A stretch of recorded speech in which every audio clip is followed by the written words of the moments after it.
Bawa aku ke Wen Yuan, kata Su Tang. Mata harimau perak raksasa itu menunjukkan kegembiraan, lalu ia segera berbalik dan terbang ke udara. Alasan mengapa ia tampak begitu cemas adalah karena pasti ada sesuatu yang sangat penting yang tersembunyi di dalam diri Wen Yuan. Tepat saat Su Tang hendak berdiri, Ji Yunsan di sisi lain tidak bisa menahan diri untuk berteriak, "Tuan Muda Su." Su Tang menoleh dan melirik Ji Yunsan. Wajah Ji Yunsan tampak ragu. Sepertinya ia ingin terus mendekati Su Tang, tetapi agak enggan. Su Tang adalah orang luar yang melakukan pembantaian massal di Gunung Sueling. Sebagai penduduk setempat, ia seharusnya memiliki kebencian yang sama dengan keluarga Zhao. Sekalipun Su Tang terlalu mengancam dan tidak berani membela diri, setidaknya ia harus menjaga jarak darinya. Ini adalah sifat manusia. Namun, entah sudah berapa lama ia menunggu, akhirnya ia mendapat kesempatan untuk mengintip dunia luar. Hatinya terus berkata bahwa ia tak boleh melewatkan kesempatan ini. Ini masuk akal. Kontradiksi antara sifat manusia dan akal sehat membuat Ji Yunsan merasa bingung harus berbuat apa. Su Tang hanya perlu melirik Ji Yunsan untuk melihat apa yang ada di pikirannya. Ia berhenti sejenak, lalu tersenyum tipis karena kita sudah bertemu, ada sebab dan akibat. Mungkin akan ada kesempatan besar di masa depan. Jika kau juga ingin pergi ke Wen Yuan, ikutlah denganku. Oke, Ji Yunsan menghela nafas. Su Tang terbang ke punggung belalang perak mutan. Belalang perak mutan itu mengepakkan elitranya dan terbang ke udara, mengejar ke arah harimau raksasa perak itu pergi. Ji Yunsan segera mengikutinya dari belakang. Kakak, panggil Li Xuangwu dengan tergesa-gesa. Aura yang baru saja dilepaskan Su Tang telah memicu longsoran besar, menghancurkan beberapa puncak Gunung Sueling. Ia sungguh tak mengerti apa yang dipikirkan kakaknya. Apakah ia akan pergi begitu saja dan tak peduli lagi pada Gunung Sueling? Mendengar teriakan itu, Ji Yunsan berbalik dan melirik Li Xuangwu. Tatapannya agak acuh tak acuh, agak tak berdaya, dan juga agak bertekad untuk tidak menyesal bahkan jika ia mati. Jika Helan Fei Qiong ada di sini dan melihat mata Ji Yunsan, dia pasti akan tersentuh, karena Helan Kongxiang memiliki ekspresi yang sama ketika dia meninggalkan rumah. Aku mengikuti jalanku sendiri, dan semua hal lainnya bisa dibuang. Li Xuangwu tiba-tiba mengerti sesuatu dan langsung melompat untuk mengejarnya. Setelah 2 jam, tujuan mereka pun terlihat. Dataran itu dipenuhi mata air yang tak terhitung jumlahnya, besar maupun kecil. Airnya panas, mengeluarkan uap. Uap ini menyatu menjadi kabut tebal yang membentang ratusan kilometer. Kabut itu bertahan lama. Suhu di sini terasa lebih hangat daripada di luar, terutama di dekat mata air besar, tempat berbagai macam bunga tumbuh. Karena itulah namanya Wen Yuan. Harimau perak raksasa itu familiar dengan rute tersebut. Setelah terbang beberapa saat, ia terbang langsung ke sebuah lembah, diikuti belalang perak mutan di belakangnya. Kecepatannya terlalu tinggi dan kabutnya sangat tebal. Selama pendaratan, ia terus-menerus menggesek pegunungan, bebatuan, dan pepohonan di sekitarnya, tetapi ia memiliki kulit dan pelindung yang tebal dan sama sekali tidak peduli. Harimau perak raksasa itu meraung pelan. Di depannya berdiri patung batu setinggi lebih dari 20 meter. Patung itu diukir menyerupai seorang prajurit yang wajahnya tak terlihat jelas, sedang memegang pedang berat di tangannya. Sang prajurit duduk telungkup di atas batu besar berlubang hitam pekat. Sebenarnya, ada 2 pintu besi besar di lubang itu. Kaki sang prajurit yang menapak tanah menjadi tiang pintu, dan pedang panjang yang tersampir di lututnya menjadi balok pintu. Su Tang terdiam. Untuk memasuki gua, ia harus berjalan melewati dasar patung batu. Orang yang mengukir patung batu itu pasti orang yang tidak berakal sehat. Harimau perak adalah yang pertama masuk, diikuti oleh Su Tang. Ji Yunsan maju beberapa langkah dan berbisik kepada Su Tang, Wen Yuan bisa dibilang tempat latihan paling berbahaya di sini. Oh, kabut di sini terlalu tebal. Aku tidak bisa melihat dengan jelas, bahkan suara pun terpengaruh. Aku hanya bisa mengandalkan indraku. Ji Yunsan berkata, itulah sebabnya segala macam kecelakaan selalu mungkin terjadi. Kalau kau tidak cukup percaya diri, kau tidak akan mau datang ke sini. Kepercayaan diri terkadang tak berguna. Li Xuangwu melanjutkan, Lian Ganfei dikenal sebagai seorang jenius, tetapi apa yang terjadi pada akhirnya? Ia hanya menjadi lumpuh. Pada titik ini, Li Xuangwu tiba-tiba teringat bahwa Lian Ganfei telah dilukai oleh harimau perak raksasa di depannya, dan raut wajahnya berubah. Sekalipun kita, para kultivator tingkat Sein, datang ke sini, kita tetap harus berhati-hati. Kalau tidak hati-hati, kita bisa jatuh, kata Ji Yunsan. Apakah kamu punya jedi di sini? Tanya Su Tang. Jedi, apa itu jedi? Tanya Ji Yunsan bingung. Itu adalah tempat kultivasi peninggalan para kultivator agung zaman dahulu, kata Su Tang. Para kultivator hebat zaman dahulu. Ji Yunsan tertegun sejenak, lalu tersenyum pahit dan berkata, Tuan Su, jika Anda ingin saya menceritakan beberapa kisah legendaris dari zaman dahulu, saya bisa menceritakannya beberapa. Ada juga para kultivator hebat yang mendominasi dunia, tetapi para kultivator hebat zaman dahulu yang Anda bicarakan, bukankah seharusnya mereka? Tidak, Su Tang menggelengkan kepalanya. Para kultivator hebat zaman dahulu yang kumaksud adalah mereka yang mampu melampaui langit berbintang. Tapi, apa itu langit berbintang? Tanya Ji Yunsan lagi. Su Tang berhenti dan menatap Ji Yunsan. Tiba-tiba ia teringat bahwa langit di luar selalu kelabu, dan tampak cerah di permukaan, tetapi itu hanya karena pantulan salju. Sudah lama sejak ia datang ke sini, tetapi tidak ada perubahan yang jelas di langit. Seorang kultivator tingkat Sein, apa dia belum pernah melihat langit berbintang? Saat itu, secercah rasa iba melintas di mata Su Tang. Ji Yunsan langsung menangkap perubahan ekspresi Su Tang dengan tepat. Ia merasakan sakit yang tiba-tiba di hatinya, lalu mengepalkan tinjunya. Tentu saja, ia terkejut bukan karena Su Tang, melainkan karena ketidaktahuannya sendiri. Jika ia berada di luar, langit berbintang seharusnya mewakili sesuatu yang familiar, jika tidak, Su Tang seharusnya tidak begitu terkejut. Ia harus pergi, meskipun ia akan segera mati secara tragis. Namun, selama ia bisa melihatnya dengan mata kepalanya sendiri, ia akan mati tanpa penyesalan. Ada yang aneh di sini. Aku sudah sering ke istana bawah tanah, kenapa aku tidak menyadarinya sebelumnya? Gumam Li Suangu. Ikuti harimaunya dan kau akan tahu hasilnya, kata Ji Yunsan. Tata letak istana bawah tanah itu sangat rumit, dengan koridor-koridor di mana-mana yang tak berujung. Namun, harimau perak raksasa itu berjalan santai. Setelah berjalan lebih dari setengah jam, ia berputar-putar dan akhirnya tiba di sebuah aula samping. Binatang jahat itu cukup pintar. Dia bisa mengingat jalannya, gumam Su Tang dalam hati.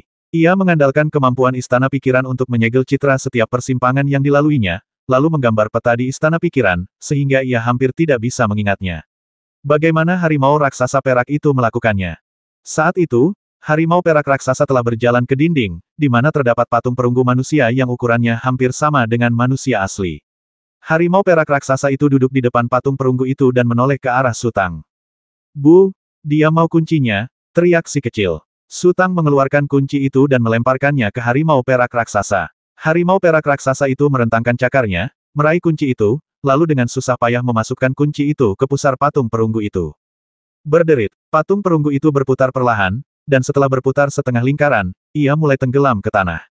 Dua lempengan batu bergerak perlahan di samping dinding, membuka jalan bagi sebuah lubang dangkal sedalam sekitar 30 cm. Ada lempengan batu lain di dasar lubang, yang kemudian terbuka. Ternyata semua gang di dalamnya diblokir dengan lempengan batu yang terbuat dari bahan khusus. Setelah mekanismenya diaktifkan, lempengan batu akan disingkirkan sepotong demi sepotong, dan gang-gang akan semakin dalam, satu kaki demi satu kaki. Suara gesekan lempengan batu yang bergerak bergema di aula samping. Su Tang tiba-tiba mengerutkan kening. Lempengan batu ini seharusnya tidak bisa menghentikanmu, kan? Kenapa kau harus menemukan kuncinya? Harimau raksasa perak itu telah mencapai alam suci.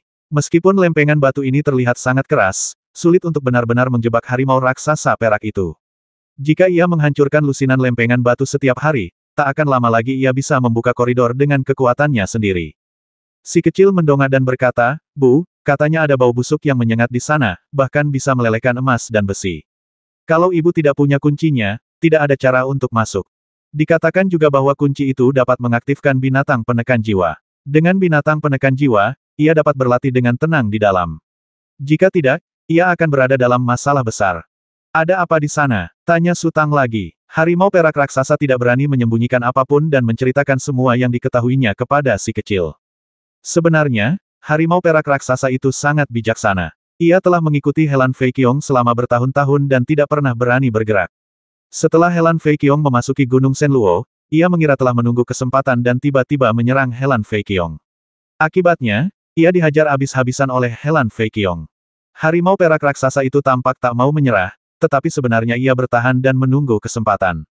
Ketika ia kembali menunjukkan taringnya, ia kembali dipukuli. Saat itu, Helan Fei Qiong berbicara kepadanya dengan sangat serius, mengatakan bahwa ia hanya bisa melakukan sesuatu sekali atau dua kali, bukan 3 atau 4 kali. Setelah itu, ia benar-benar berperilaku baik. Di hari-hari berikutnya, betapapun berbahayanya situasi yang dihadapi Helan Fei Qiong, ia tidak pernah terpikir untuk mengkhianatinya lagi.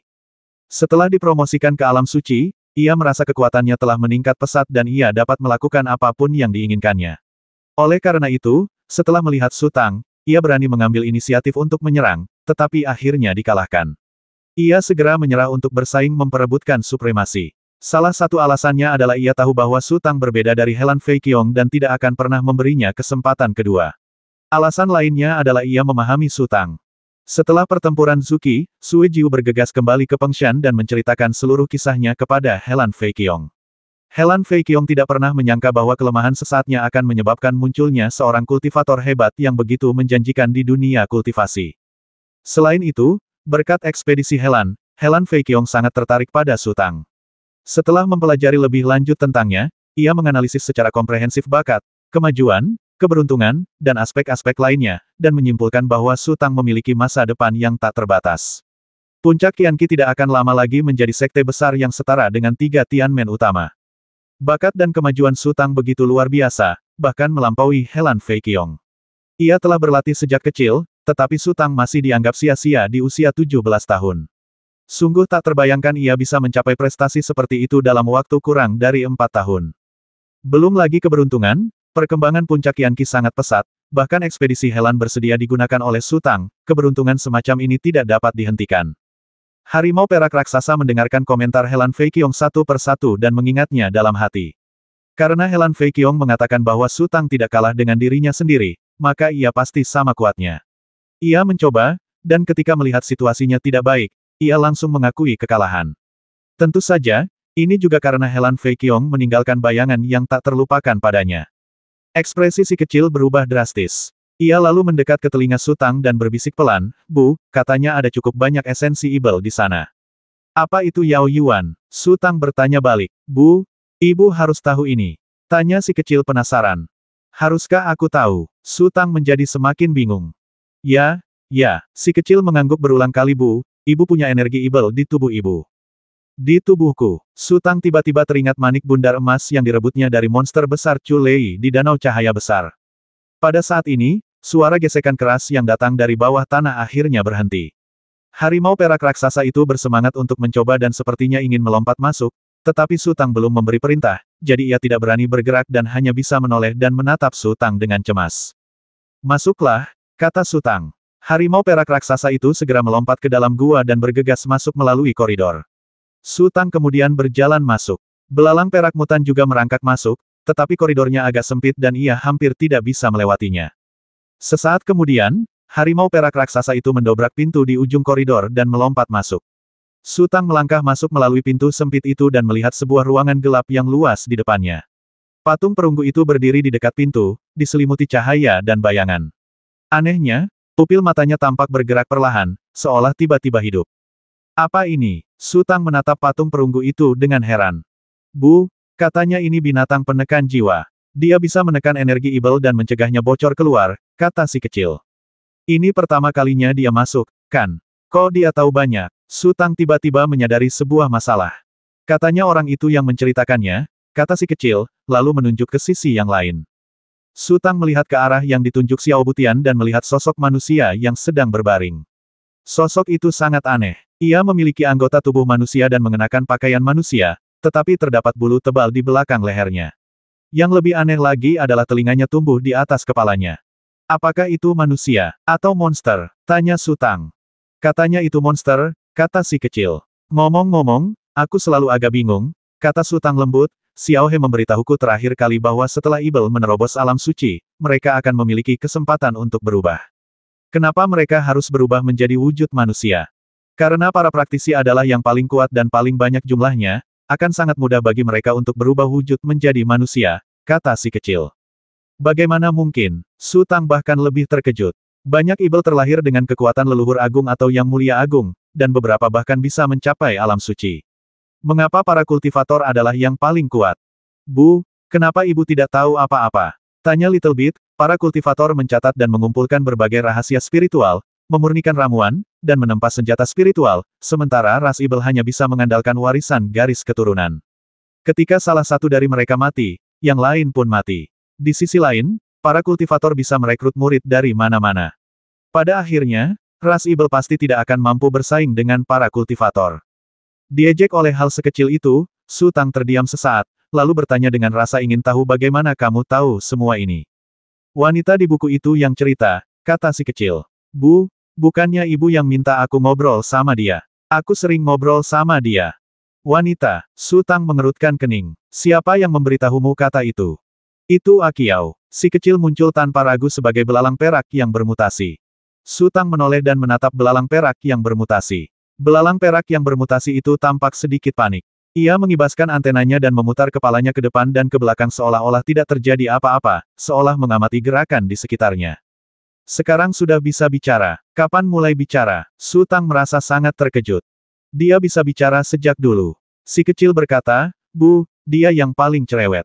Dia terus bicara tanpa henti dan itu benar-benar menggangguku. Aku selalu ingin menghajarnya. Su Tang tertawa kering lalu berbalik. Dia tidak punya waktu untuk mempelajari belalang perak yang bermutasi sekarang. Meskipun Little Bit baru saja berbicara samar-samar, dia mengerti bahwa kekuatan para praktisi bukan karena jumlah mereka yang besar, tetapi karena manusia dilahirkan untuk mengetahui cara mengumpulkan sumber daya dan pengetahuan. Satu generasi mungkin tidak dapat mengubah apapun, tetapi melalui upaya beberapa generasi atau bahkan lebih dari selusin generasi, sumber daya yang terkumpul tak terbayangkan. Sekte Guibel saja bisa membangun paviliun penyimpanan pedang, dan ada lebih dari satu tempat serupa. Lalu, 3 Tianmen utama seperti Fengshan pasti telah mengumpulkan stok yang lebih banyak lagi. Ras Ibel masih mengandalkan warisan darah, dari ayah ke anak, dari anak ke cucu, dari generasi ke generasi. Jika terjadi sedikit krisis, warisan tersebut dapat diputus. Jadi, kau membasminya. Su Tang menatap harimau perak raksasa itu. Kau kejam sekali. Ia membawamu ke sini dan memberimu begitu banyak hal baik, tapi kau malah melawan dan membasminya. Bu, dia bilang itu tidak ada hubungannya dengan itu. Little Bit berkata, burung 5 warna itulah yang mencuri kuncinya. Binatang penekan jiwa itu kembali ke tempatnya. Dia menyadari situasinya tidak baik dan melarikan diri tepat waktu, dan orang itu terjebak di sini. Di mana Yao Yuan? Kenapa aku tidak bisa melihatnya? Tanya Su Tang lagi. Harimau perak raksasa itu tiba-tiba membuka mulutnya dan menyemburkan gelombang suara ke arah patung perunggu itu. Gelombang suara itu mengenai patung itu dan membuat Ji Yun-san dan Li Xuangu yang baru saja masuk ketakutan.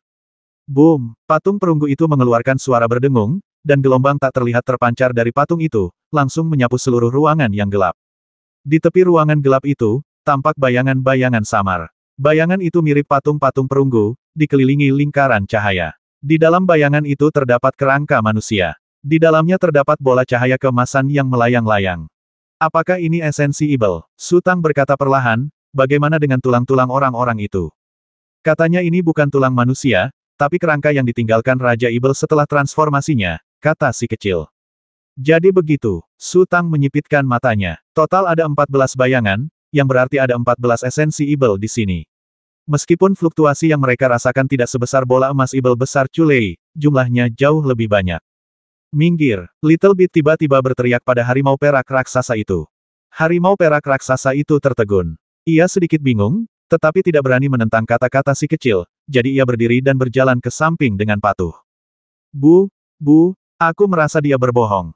Kata Little Bit diam-diam kepada Little Bit. Su Tang sangat terkejut, bukan karena harimau perak raksasa itu, tetapi karena makhluk kecil itu.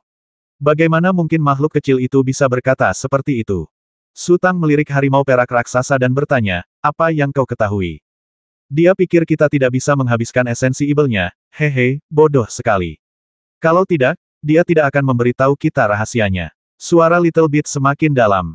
Praktisi tidak bisa menyerap kekuatan spiritual dari esensi Ibel. Paling banter, kita bisa memurnikannya menjadi ramuan, tapi esensi Ibelnya akan hilang dengan sendirinya setelah meninggalkan batasan. Kita tidak bisa membawanya. Bisakah Akiao menyerap kekuatan spiritual dari esensi Ibel? Tanya Su Tang. Tentu saja Akiao bisa, kata si kecil, tapi perutnya kecil, jadi dia hanya bisa makan 1 atau 2 saja. Apakah perutnya masih kecil? Bu, aku tidak sedang membicarakan perutnya. Teriak si kecil. Energi Ibel itu sangat kuat dan berbahaya. Orang di dalam buku itu berkata bahwa jika Akiao tidak bisa melarutkan energi Ibel itu sepenuhnya, dia akan terluka atau bahkan mati. Jadi, semua esensi Ibel ini hanya akan menguntungkan harimau itu. Tanya Su Tang, dia bersedia membawa kita ke sini karena ini, kan? Bu, ibu bisa melakukannya. Kata si kecil. Aku. Tanya Su Tang, bukankah kau bilang kultivator tidak bisa menyerap kekuatan spiritual Ibel secara langsung?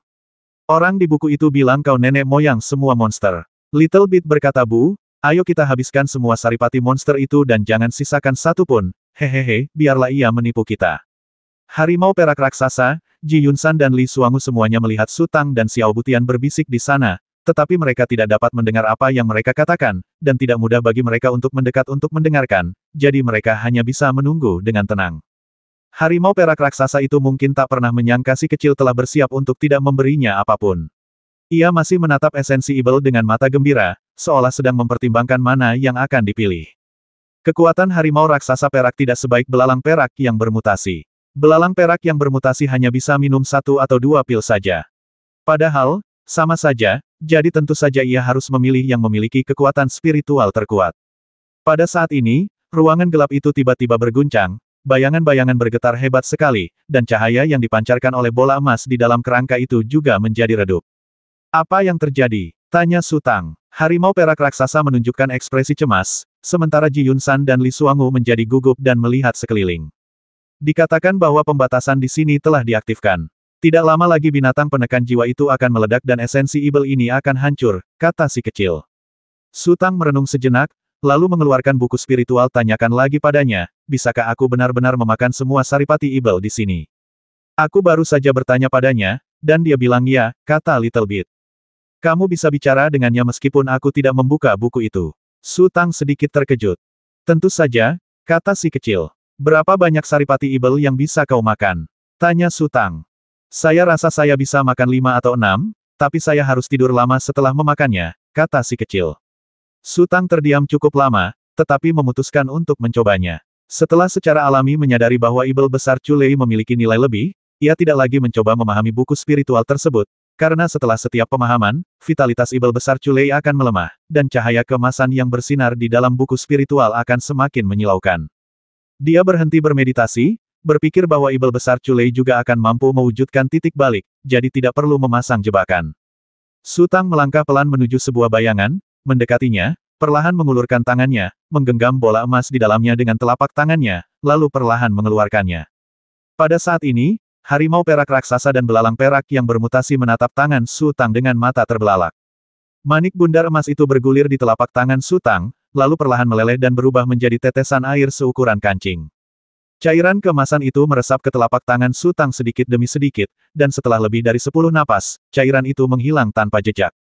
Su Tang memejamkan mata. Mungkin itu memang karena menyatu dengan pohon takdir kuno. Energi Ibel itu seolah terkondensasi oleh dirinya sendiri. Energi itu meresap ke dalam pembuluh darah spiritualnya tanpa hambatan dan mulai bersirkulasi perlahan. Su Tang telah mengamati esensi Ibel dengan penglihatan batinnya untuk waktu yang lama. Setelah memastikan tidak ada bahaya, ia mengeluarkan esensi Ibel lainnya. Harimau perak raksasa itu tampaknya menjadi gila, dan kepalanya yang besar terus bergetar mengikuti sosok Su Tang. Meskipun Ji Yunsan dan Li Xuangu tidak tahu apa itu, mereka dapat menganalisis bahwa itu pasti benda yang sangat langka seperti ramuan. 1, 2, 3. Su Tang terus menyerap esensi Ibel. Ketika esensi Ibel ke-6 menghilang, tiba-tiba terdengar suara retakan di udara. Suaranya sangat pelan namun tajam, seperti listrik statis yang meledak. Harimau perak raksasa mendengar suara itu dan secara naluriah merasa gelisah, lalu melihat sekeliling. Ji Yunsan dan Li Xuangu juga sedikit gugup, tetapi mereka mencari cukup lama dan tidak menemukan apapun, dan suara itu terus berlanjut. Kemudian, Su Tang menyerap kekuatan spiritual esensi Ibel ke-7. Kali ini, butuh beberapa waktu dan ia juga merasa sedikit lelah. Berderak, udara di sekitar Su Tang tiba-tiba bergetar, menyebabkan sosoknya terdistorsi, tetapi dengan cepat kembali normal. Su Tang menghela napas panjang.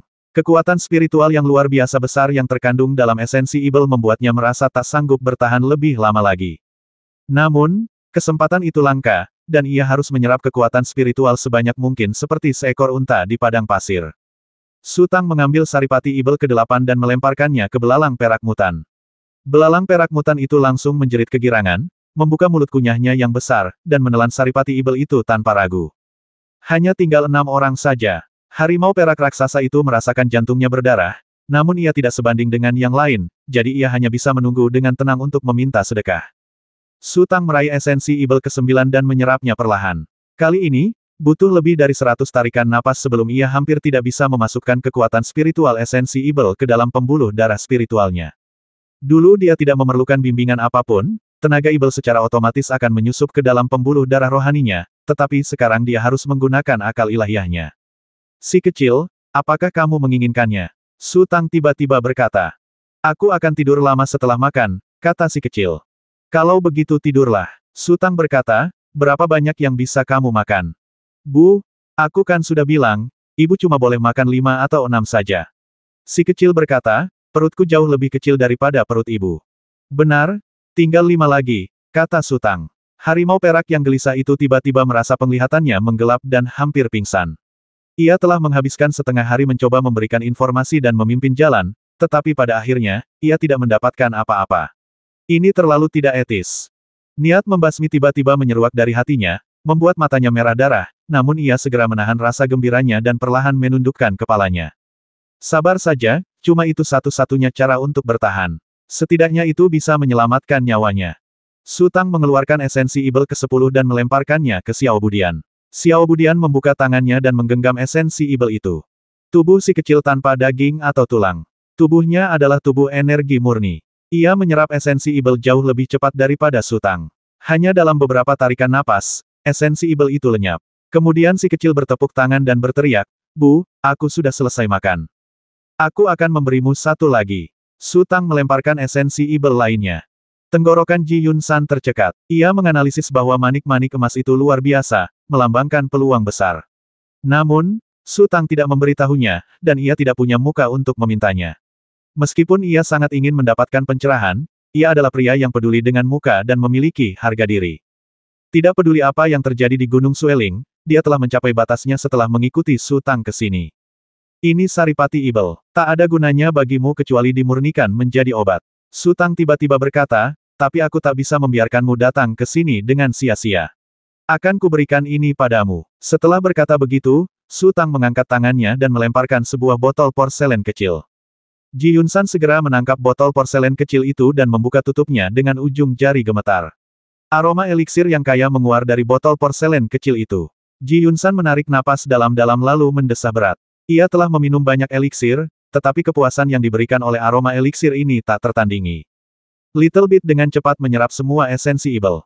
Ketika Su Tang melemparkan esensi ibel itu lagi kepada Little Bit, hanya tersisa 2 esensi ibel. Harimau perak raksasa itu perlahan menundukkan kepalanya, cakarnya menancap kuat di lempengan batu. Amarah yang membara di hatinya seakan mampu membakar jiwanya hingga menjadi abu. Su Tang tersenyum tipis. Seiring kekuatannya terus meningkat, kondisi mentalnya pun berubah. Bahkan, ia pasti akan menyisakan sebagian untuk harimau raksasa perak itu. Ini adalah sebab dan akibat yang harus diselesaikan sekarang juga. Ia juga pernah mengira bahwa Tao adalah sempurna, tetapi kini ia tiba-tiba menyadari bahwa Tao pasti memiliki ketidaksempurnaan. Jika Anda sempurna, Anda harus mengorbankan 1 poin, kalau tidak, Anda akan membuat dewa iri. Karena itu, Su Tang tidak pernah berpikir untuk memeras harimau perak itu. Ia hanya ingin menguji kesabaran harimau perak itu dengan bercanda. Su Tang meminum esensi ibel ke-13. Harimau perak raksasa itu putus asa. Sepertinya ia hampir kehabisan tenaga untuk berdiri, dan tubuhnya perlahan jatuh. Ini milikmu, kata Su Tang ringan. Apa? Bulu harimau perak itu tiba-tiba meledak, dan tubuhnya menjadi kaku. Sesaat kemudian, Su Tang melemparkan esensi ibel itu. Harimau perak raksasa itu tiba-tiba mengeluarkan auman yang memekakkan telinga, dan dalam keputusasaan yang dingin, ia langsung merasakan pencerahan, yang membuatnya sedikit kehilangan kendali. Kemudian ia berdiri, membuka mulutnya lebar-lebar, dan menangkap ibel Yuan. Esensi ibel yang tersisa juga milikmu. Dengan fisikmu, kau seharusnya bisa menahannya, kata Su Tang, lalu mengangkat kepalanya dan menatap langit tidak. Boom! Aura kuat terpancar dari Su Tang. Ia berusaha keras mengendalikan kekuatannya, tetapi saat ini ia benar-benar tak mampu mengendalikannya. Lempengan batu di atas terpelintir di beberapa titik dan runtuh ke dalam, membentuk lubang yang sangat dalam. Saat napas dilepaskan, sosok Su Tang perlahan melayang. Ia tidak mengalirkan pembuluh darah spiritualnya, tetapi karena segala sesuatu di sekitarnya menekan dan menolaknya, atau mungkin ini adalah mekanisme perlindungan diri dari kesadaran ilahi benih spiritual 1000 agung. Di bawah kendali kesadaran ilahi benih spiritual, mustahil bagi seorang praktisi tingkat bijak agung untuk terlahir di 1000 agung. Jika seseorang benar-benar terlahir, maka satu-satunya cara adalah mengusir praktisi tingkat bijak agung itu. Saat tekanan eksternal datang, Su Tang mengerti apa yang menantinya. Benih spiritual tak lagi mampu menampungnya, dan tak ada cara untuk menghancurkannya. Hasil akhirnya adalah mengusirnya. Saat ini, Su Tang agak ragu. Ia memikirkan Helan Fei Qiong. Haruskah ia tinggal selama mungkin untuk membantu Helan Fei Qiong mengatasi kesulitannya, atau haruskah ia pergi? Setelah jeda, Su Tang memutuskan untuk menyerah. Benih roh 1000 agung diserahkan kepada Helan Fei Qiong oleh gurunya. Melawan kesadaran spiritual yang ditumbuhkan oleh benih roh 1000 agung dan merebut kendali atas benih roh 1000 agung adalah tugas Helan Fei Qiong. Itu juga merupakan proses pemahaman dan pengalaman, dan ia tidak bisa ikut campur. Lagi pula, biaya tinggalnya terlalu tinggi. Saat ini, kesadaran benih spiritual 1000 agung bisa dikatakan sebagai satu-satunya dewa di sini. Bahkan jika ia melepaskan transendensi ini, ia mungkin tidak dapat banyak membantu. Semakin tinggi lompatan Su Tang, semakin Ji Yunsan dan Li Xuangu menatapnya dengan takjub. Mereka berilusi bahwa kecepatan terbang Su Tang tampak sangat cepat, dan ia terus terbang menuju kedalaman lubang hitam, tetapi posisinya tidak banyak berubah dan masih tepat di depan mereka. Tuan Muda Su, Ji Yunsan tiba-tiba teringat sesuatu dan berteriak mendesak. Kesempatanmu tidak ada padaku. Su Tang tahu apa yang ingin ditanyakan Ji Yunsan. Di mana itu? Ji Yunsan tertegun dan berteriak lagi. Bawalah, ia akan datang. Tatapan Su Tang beralih ke harimau perak raksasa itu. Pada saat ini, harimau perak raksasa telah menelan esensi ibel terakhir dan menatap Su Tang dengan rasa terima kasih. Fenomena ini sangat aneh dan menarik. Jika Su Tang memberinya 2 esensi ibel di awal, ia hanya akan merasa pantas mendapatkannya. Bukan hanya tidak akan berterima kasih, ia juga akan menjauhi Su Tang setelahnya dan tidak akan pernah mencoba berurusan dengannya lagi. Namun, Su Tang menggunakan kekuatannya yang luar biasa untuk mengintimidasi dan bahkan menggodanya, membuatnya jatuh ke dalam keputusasaan yang mendalam, dan akhirnya memberinya 2 esensi ibel. Faktanya, apa yang didapatnya tidak berbeda dari yang sebelumnya. Ia juga mendapat 2, dan keduanya adalah 2 yang ditinggalkan Su Tang. Namun, ia sangat berterima kasih kepada Su Tang. Sebaiknya kau bersikap baik, kata Su Tang kepada harimau raksasa perak itu, aku akan menunggunya selama 10 tahun. Jika dia masih belum keluar setelah 10 tahun, aku akan mencari cara untuk kembali. Jangan lakukan apapun yang akan menggangguku. Ting Mahadewa di Gunung Sueling mulai sekarang. Raungan, harimau perak raksasa itu meraung, seolah menanggapi kata-kata Su Tang. Detik berikutnya, sosok Su Tang hancur berkeping-keping, lalu seberkas cahaya muncul di lengannya dan terbang ke angkasa. Bersamaan dengan itu, Su Tang melambaikan tangannya, dan belalang perak mutan serta si kecil pun diselimuti lingkaran cahaya, lalu mereka pun terbang ke angkasa. Di kaki Gunung Sueling, di samping mata air panas, seekor burung berwarna-warni sedang menyisir bulunya dengan paruhnya yang tajam. Tiba-tiba, sesosok muncul di ujung lain mata air panas. Sosok itu adalah seorang gadis muda. Meskipun berpakaian punk camping, ia memiliki temperamen yang sangat murni, dan alis serta matanya begitu indah. Sekali melihatnya, Anda tak akan pernah melupakannya. Burung berwarna-warni itu segera waspada dan mengamati lawan bicaranya dengan saksama. Setelah sekian lama, ia melihat gadis di seberangnya hanya menyeka pipinya yang berdebu dengan air mata air dan tampak tak bergerak. Baru kemudian ia merasa lega dan melanjutkan menyisir bulunya. Kamu tidak membenciku? Tanya gadis itu tiba-tiba tanpa berpikir. Aku tidak mengenalmu, mengapa aku harus membencimu? Kata burung berwarna-warni itu. Ternyata, ia tidak maha kuasa. Akan selalu ada kelalaian, gumam gadis itu. Pagi-pagi sekali, di sebuah bukit datar di Gunung Shenluo, tanah gelap tiba-tiba mencair, dan tak lama kemudian sebuah lubang hitam muncul. Kemudian, sebuah bola cahaya raksasa muncul dari lubang hitam itu, disertai angin redup dan guntur, lalu melesat ke langit. Dalam sekejap mata, bola cahaya itu menembus penghalang Gunung Shenluo dan terbang menuju awan.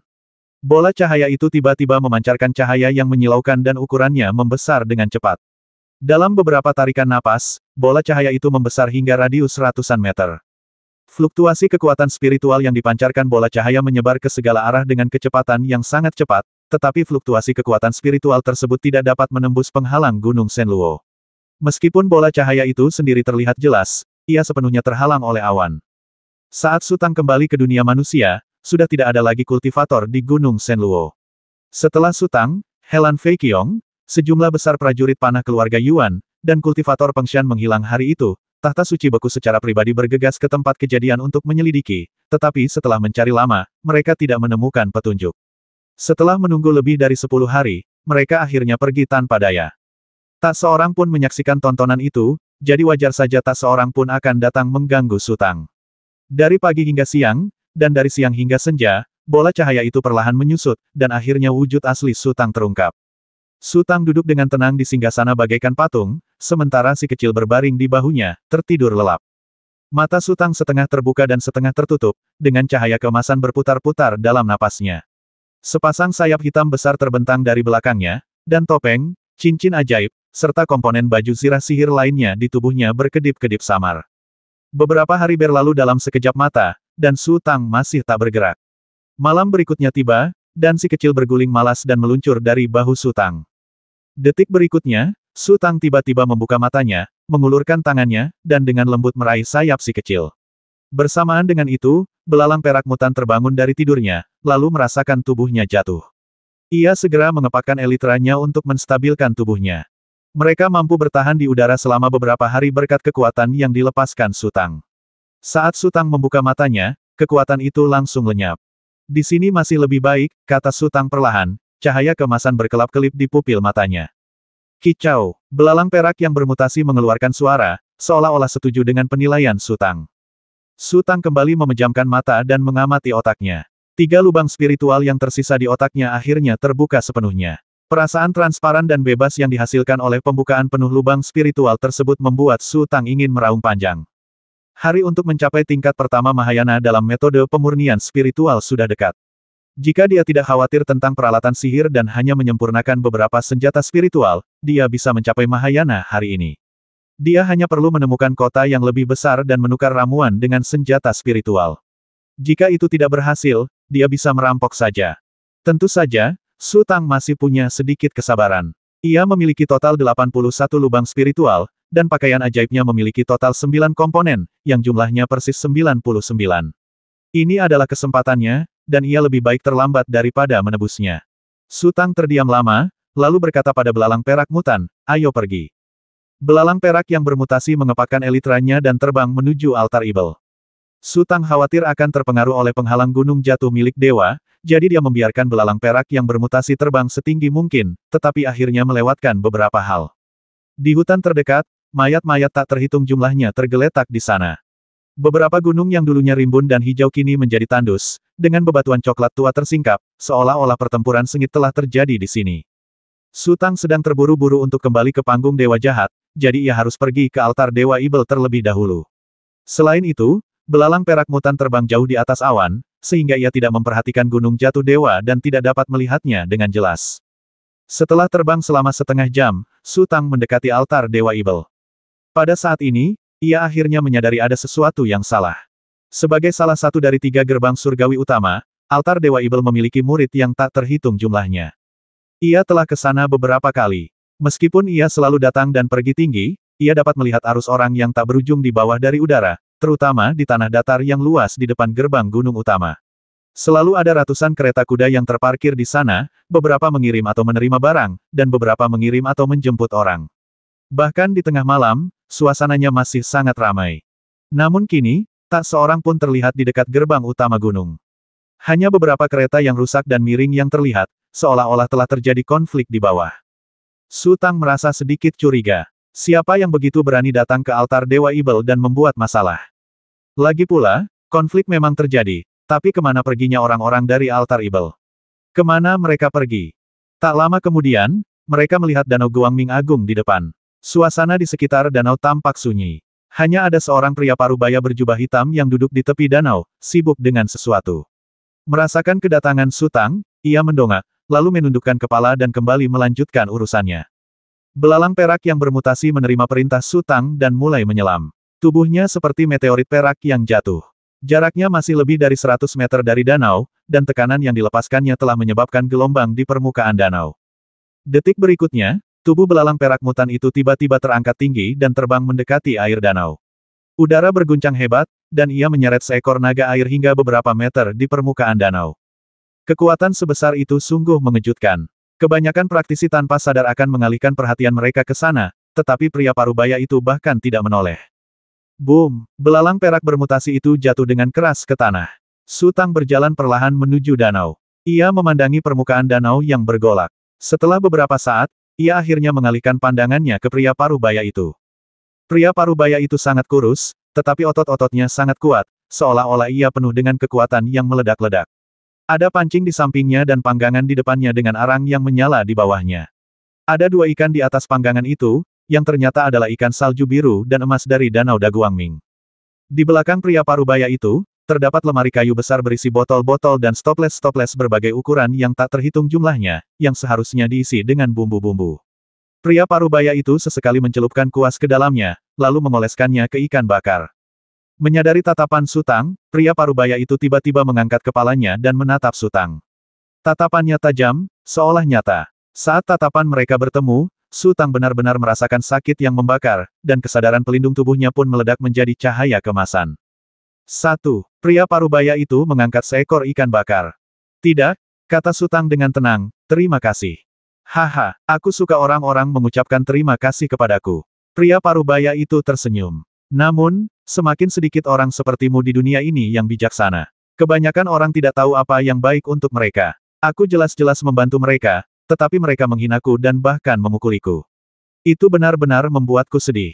Su Tang tidak menjawab. Setelah mencapai alam suci agung, ia memiliki intuisi naluriah tentang kekuatan spiritual. Baik ia maupun pihak lain tidak sedang mengoperasikan pembuluh darah spiritual mereka, sehingga mereka tidak akan memancarkan fluktuasi kekuatan spiritual, tetapi keduanya dapat merasakan tekanan dari pihak lain. Untuk hidup, seseorang harus bersyukur, kata pria parubaya itu dengan santai. Tangannya perlahan membalik ikan bakar, lalu menghirup aromanya dalam-dalam, tampak mabuk. Contohnya saya tidak punya hobi lain selain memuaskan nafsu makan. Saya selalu menghormati orang tua yang mengajari saya memasak sejak kecil. Meskipun ia sudah tua dan tidak bisa berbuat apa-apa lagi, saya tetap membesarkannya. Akhirnya, ia menjadi pikun dan meracuni makanan saya. Saya tidak punya pilihan selain membasminya. Tidak ada cara lain, aturan tidak boleh dilanggar. Segala sesuatu ada sebab dan akibatnya, kata Su Tang dengan tenang, dia pasti punya alasan untuk memilih meracuni. Kalau dipikir-pikir, aku juga punya tanggung jawab. Pria parubaya itu mendesah. Dia sering bilang dua bahan yang paling luar biasa di dunia ini adalah telur kepiting raja. Teksturnya selembut krim dan sekental minyak, begitu kental sampai lidah ingin menelannya sekaligus. Dan telur bintang lautnya berwarna kuning keemasan saat dipanggang, seukuran mutiara biasa, tapi jauh lebih indah. Saat pertama kali digigit, rasanya biasa saja. Tapi saat digigit pelan, terdengar suara dentuman, aroma yang nyata langsung meledak di mulut, melapisi lidah, dan mengalir ke tenggorokan. Lalu, rasanya seperti getaran kegembiraan. Aku belum pernah mendengarnya. Sepertinya kau jauh lebih beruntung daripada aku. Su Tang tersenyum. Ikan layar Star Rod. Hanya beberapa kata ini saja sudah membuatnya bisa menebak asal-usul pihak lain. Aku tidak bisa menyalahkanmu. Nenek moyangmu terlalu bodoh untuk benar-benar menutup jalan bintang. Apa gunanya? Seperti burung unta yang menjulurkan kepalanya ke pasir, berpikir jalan itu aman. Konyol, kata pria parubaya itu. Jangan bahas itu. Kita tadi sampai di mana? Ngomong-ngomong, kepiting raja dan ikan todak jalan bintang. Aku suka berpikir, telur kepiting raja dan telur ikan todak jalan bintang memang lezat, tapi selezat apapun sesuatu, pasti akan membosankan kalau dimakan terlalu banyak. Akhirnya, aku terpikir sebuah pertanyaan, apakah telur ikan yang paling lezat? Pada saat ini, sekelompok titik hitam kecil muncul di langit dan berkumpul menuju tempat ini. Su Tang melihat sekeliling dan mengalihkan perhatiannya kepada pria parubaya itu. Awalnya, aku hanya memikirkannya dengan santai. Pria parubaya itu melanjutkan, lalu suatu hari, seharusnya itu kehendak dewa. Cucu perempuan lelaki tua itu berbuat salah dan harus dihukum, dan aku kebetulan bertemu dengannya.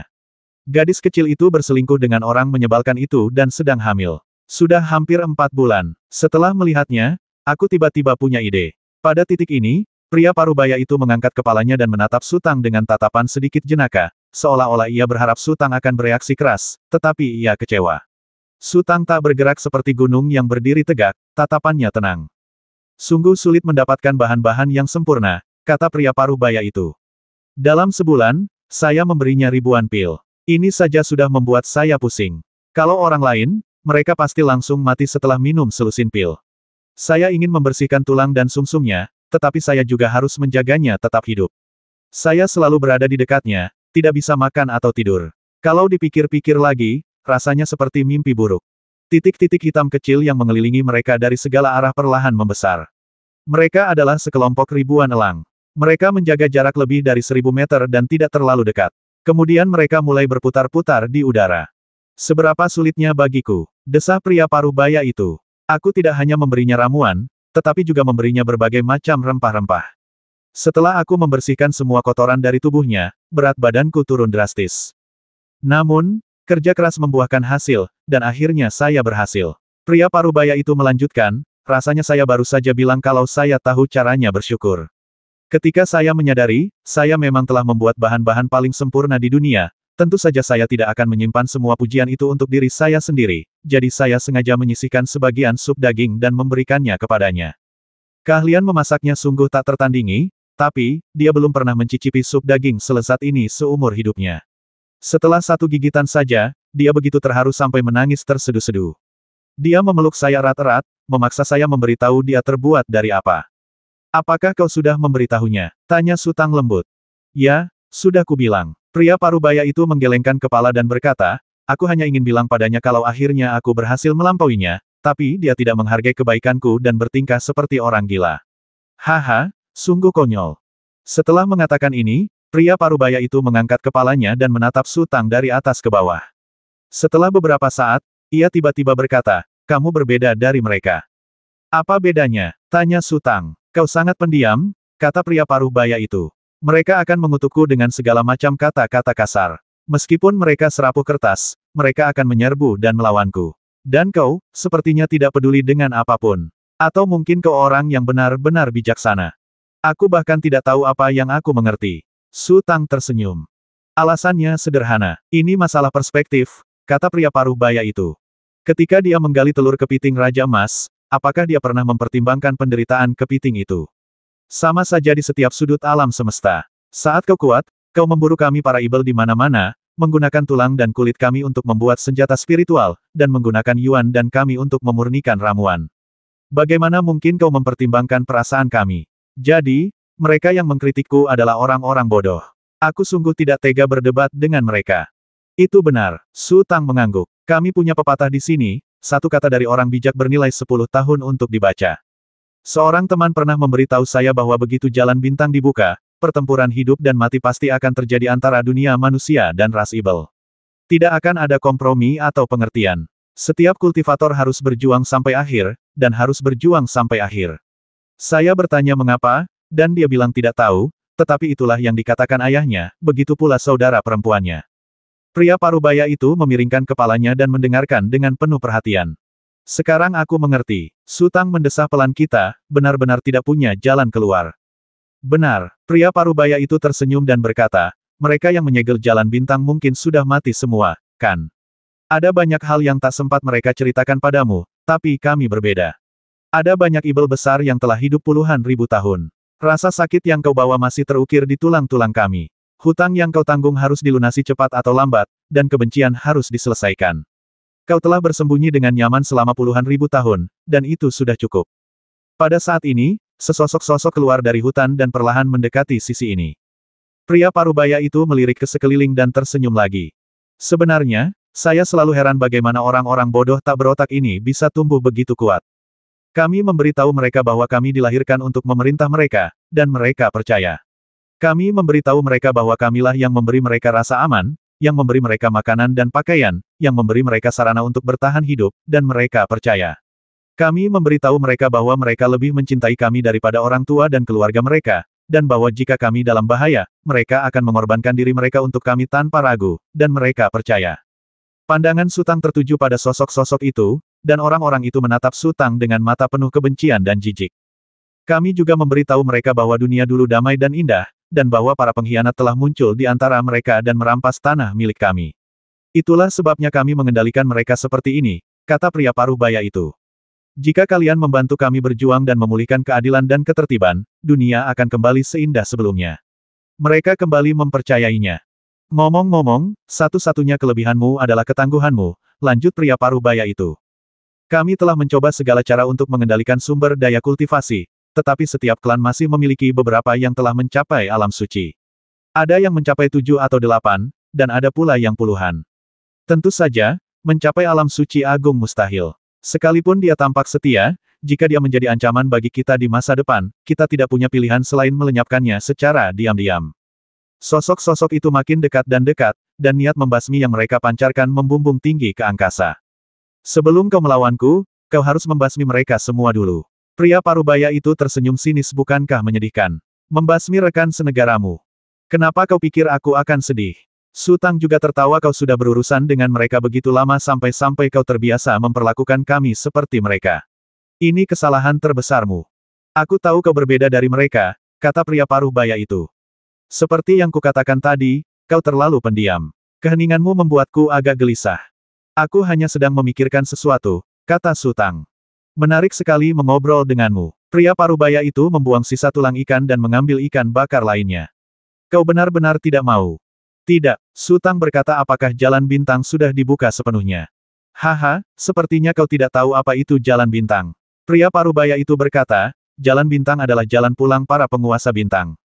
Kalau tidak, apa kau pikir makhluk-makhluk agung yang mengembara di kosmos hanya bisa merangkak kembali perlahan-lahan ketika mereka merindukan rumah?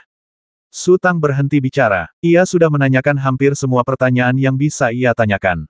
Jika ia ingin bertanya lebih lanjut, pihak lain mungkin tidak akan menjawabnya. Kita berhenti di sini saja. Aku tak sabar melihat adegan kanibalisme. Pria parubaya itu berdiri sambil tersenyum. Sebenarnya, dia sama sekali tidak tahu latar belakang Su Tang. Jika dia yakin bisa mengalahkan Su Tang, dia sendiri yang akan terjun ke medan perang. Meskipun orang-orang itu hanyalah umpan meriam, mereka adalah umpan meriam yang berharga dan dia tidak akan menyia-nyiakan mereka.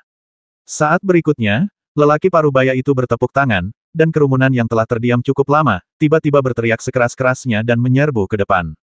3 praktisi hebat tingkat Saint Realm bergegas di depan. Pikiran ilahi pelindung di tubuh mereka memancarkan cahaya keemasan dan melesat ke arah mereka bagai kilat. Su Tang mencibir. Tadi dia sudah mengingatkan pihak lain, tetapi pihak lain sepertinya tidak terlalu memikirkannya. Sepertinya kecerdasan ras Ibel juga terbatas. Jika Anda memelihara guk-guk di rumah, ia tetaplah guk-guk, tidak peduli seberapa tajam gigi dan cakarnya. Para Ibel memperlakukan manusia sebagai budak, tetapi mereka tidak menghalangi jalan menuju mobilitas ke atas.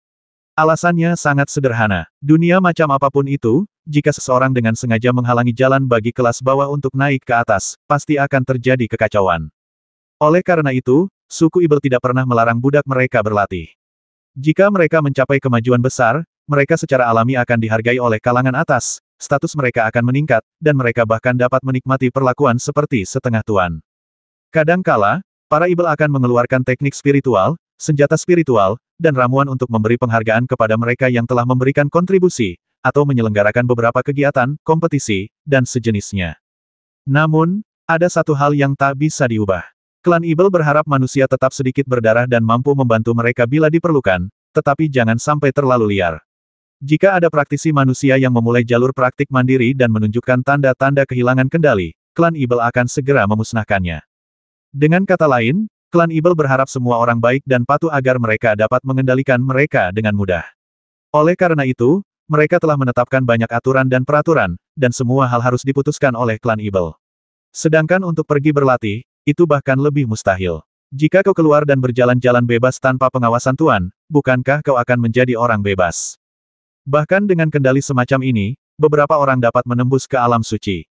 Salah satu alasannya adalah energi spiritual di dunia Ibel cukup kaya, dan yang lainnya adalah bakat mereka begitu luar biasa sehingga tidak dapat ditekan sama sekali. Namun, di mata Su Tang, alam suci seperti itu hampir sia-sia. Apa gunanya mengembangkan alam suci dengan berdiam diri di rumah? Para praktisi di dunia manusia selalu hidup dalam lingkungan yang keras di mana mereka harus berjuang melawan langit, bumi, dan manusia. Su Tang telah berjuang keras untuk mencapai puncaknya. Begitu ketiga orang suci itu bergerak, mereka sudah mati di mata Su Tang. Sebelum Su Tang sempat bergerak, belalang perak mutan melancarkan serangan pertamanya. Kakinya menghantam tanah dengan keras, dan tubuhnya berubah menjadi bola meriam perak, menghantam kerumunan. Elitranya yang bergetar cepat bagaikan penggiling daging sepanjang lebih dari 10 meter. Serangan yang dilancarkan orang-orang itu sama sekali tidak melukai belalang perak mutan. Sarungnya sangat kuat, bagaikan baja, dan dengan perlindungan tubuhnya, ia melesat menembus kerumunan, meninggalkan tumpukan mayat dimanapun ia lewat. Pipi pria paruh baya itu berkerut. Ia ingin melihat adegan kanibalisme, tetapi serangan belalang perak mutan itu jelas memberinya tamparan di wajahnya. Tidak diragukan lagi bahwa belalang perak bermutasi itu monster. Dia menggunakan budak-budaknya untuk menghadapi Su Tang, tetapi Su Tang justru menggunakan belalang perak bermutasi untuk menghadapinya. Setidaknya keuntungan psikologisnya telah hilang. Sosok Su Tang terbang, tampak sangat santai, tetapi kecepatannya luar biasa. Praktisi agung alam suci yang datang ke arahnya mengayunkan pedangnya untuk menebas leher Su Tang, dan Su Tang juga membalas dengan pedangnya. Puff! Pedang ajaib itu menembus kesadaran ilahi pelindung kultivator tingkat suci bagaikan kayu lapuk, dan menebas leher. Darah muncrat, dan pedang spiritual kultivator tingkat suci itu melewati leher Su Tang hanya sejengkal. Kekuatan pedang itu mengenai tubuh Su Tang, dan serpihan cahaya keemasan terpancar, tapi hanya itu. Ketika Sang Bijak Agung bertarung melawan alam suci, ia bisa dengan mudah meraih keuntungan besar. Namun, alam suci sangat bermusuhan dengan Su Tang, sehingga ia mengerahkan seluruh kekuatannya sejak awal dan bahkan tidak sempat mengubah atau menarik kembali jurusnya. Meskipun Su Tang membasmi seorang kultivator tingkat Sein dalam sekejap, pria parubaya itu tidak menunjukkan emosi apapun. Ia yakin bahwa harga yang dibayarkan pasti akan terbayar. Ia ingin memanfaatkan kesempatan ini untuk mengamati Su Tang lebih lanjut dan kemudian mengevaluasinya secara komprehensif. Dua praktisi tingkat suci agung yang tersisa menyaksikan rekan mereka tewas secara tragis, tetapi mereka sama sekali tidak takut. Mereka hendak menyerang Su Tang dari depan dan belakang, tetapi tiba-tiba mereka berhenti, melirik pria parubaya itu, lalu mundur bersamaan. Saat berikutnya, kegilaan yang dibentuk oleh kerumunan bergulir ke arah Su Tang dengan kekuatan yang tak terhentikan, mengelilinginya.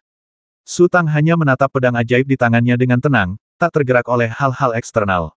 Kerumunan itu dengan cepat mendekatinya, 10 meter, 5 meter. Tepat ketika sosoknya hendak ditelan, pedang ajaib itu tiba-tiba memancarkan cahaya yang menyilaukan. Tirai cahaya keemasan meluas ke segala arah dengan Su Tang sebagai pusatnya, lalu meledak menjadi panah cahaya yang tak terhitung jumlahnya, meratakan segala sesuatu dalam radius puluhan meter dengan kecepatan yang sangat cepat. Kerumunan yang bergegas mendekat tercabik-cabik oleh panah cahaya sebelum mereka sempat bergerak. Kemudian, panah cahaya itu berubah menjadi titik cahaya keemasan yang bebas, mengambang dan berenang di medan perang yang berantakan. Orang-orang di pinggiran tiba-tiba menyadari bahwa tidak ada apa-apa di depan mereka, hanya bintik-bintik emas yang berterbangan di udara.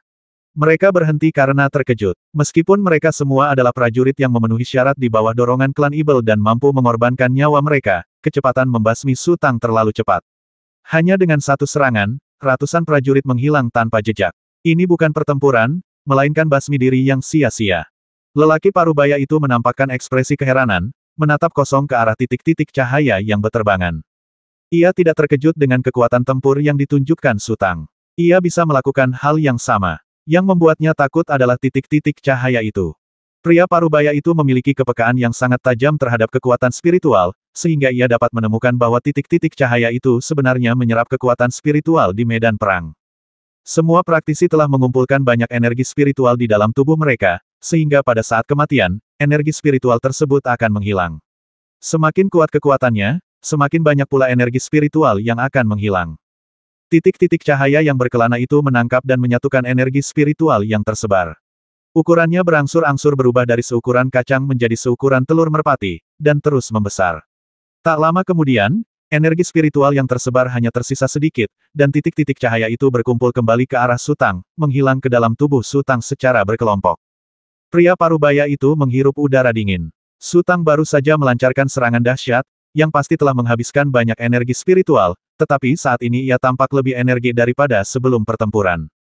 Pria parubaya itu tiba-tiba teringat sebuah legenda mengerikan dan berteriak, seni kehidupan abadi. Apakah kau keturunan dewa jahat? Kau memang punya pengetahuan, jawab Su Tang acuh tak acuh. Setelah menerima jawaban positif, pria parubaya itu seharusnya semakin panik, tetapi ekspresinya segera tenang. Ia menatap Su Tang dengan saksama untuk waktu yang lama, lalu mengembuskan napas. Hari ini, aku pasti tidak akan membiarkanmu tinggal. Aku juga merasakan hal yang sama. Su Tang tersenyum. Pada titik ini, tak perlu dikatakan lagi. Tak ada gunanya membiarkan orang lain mengujinya.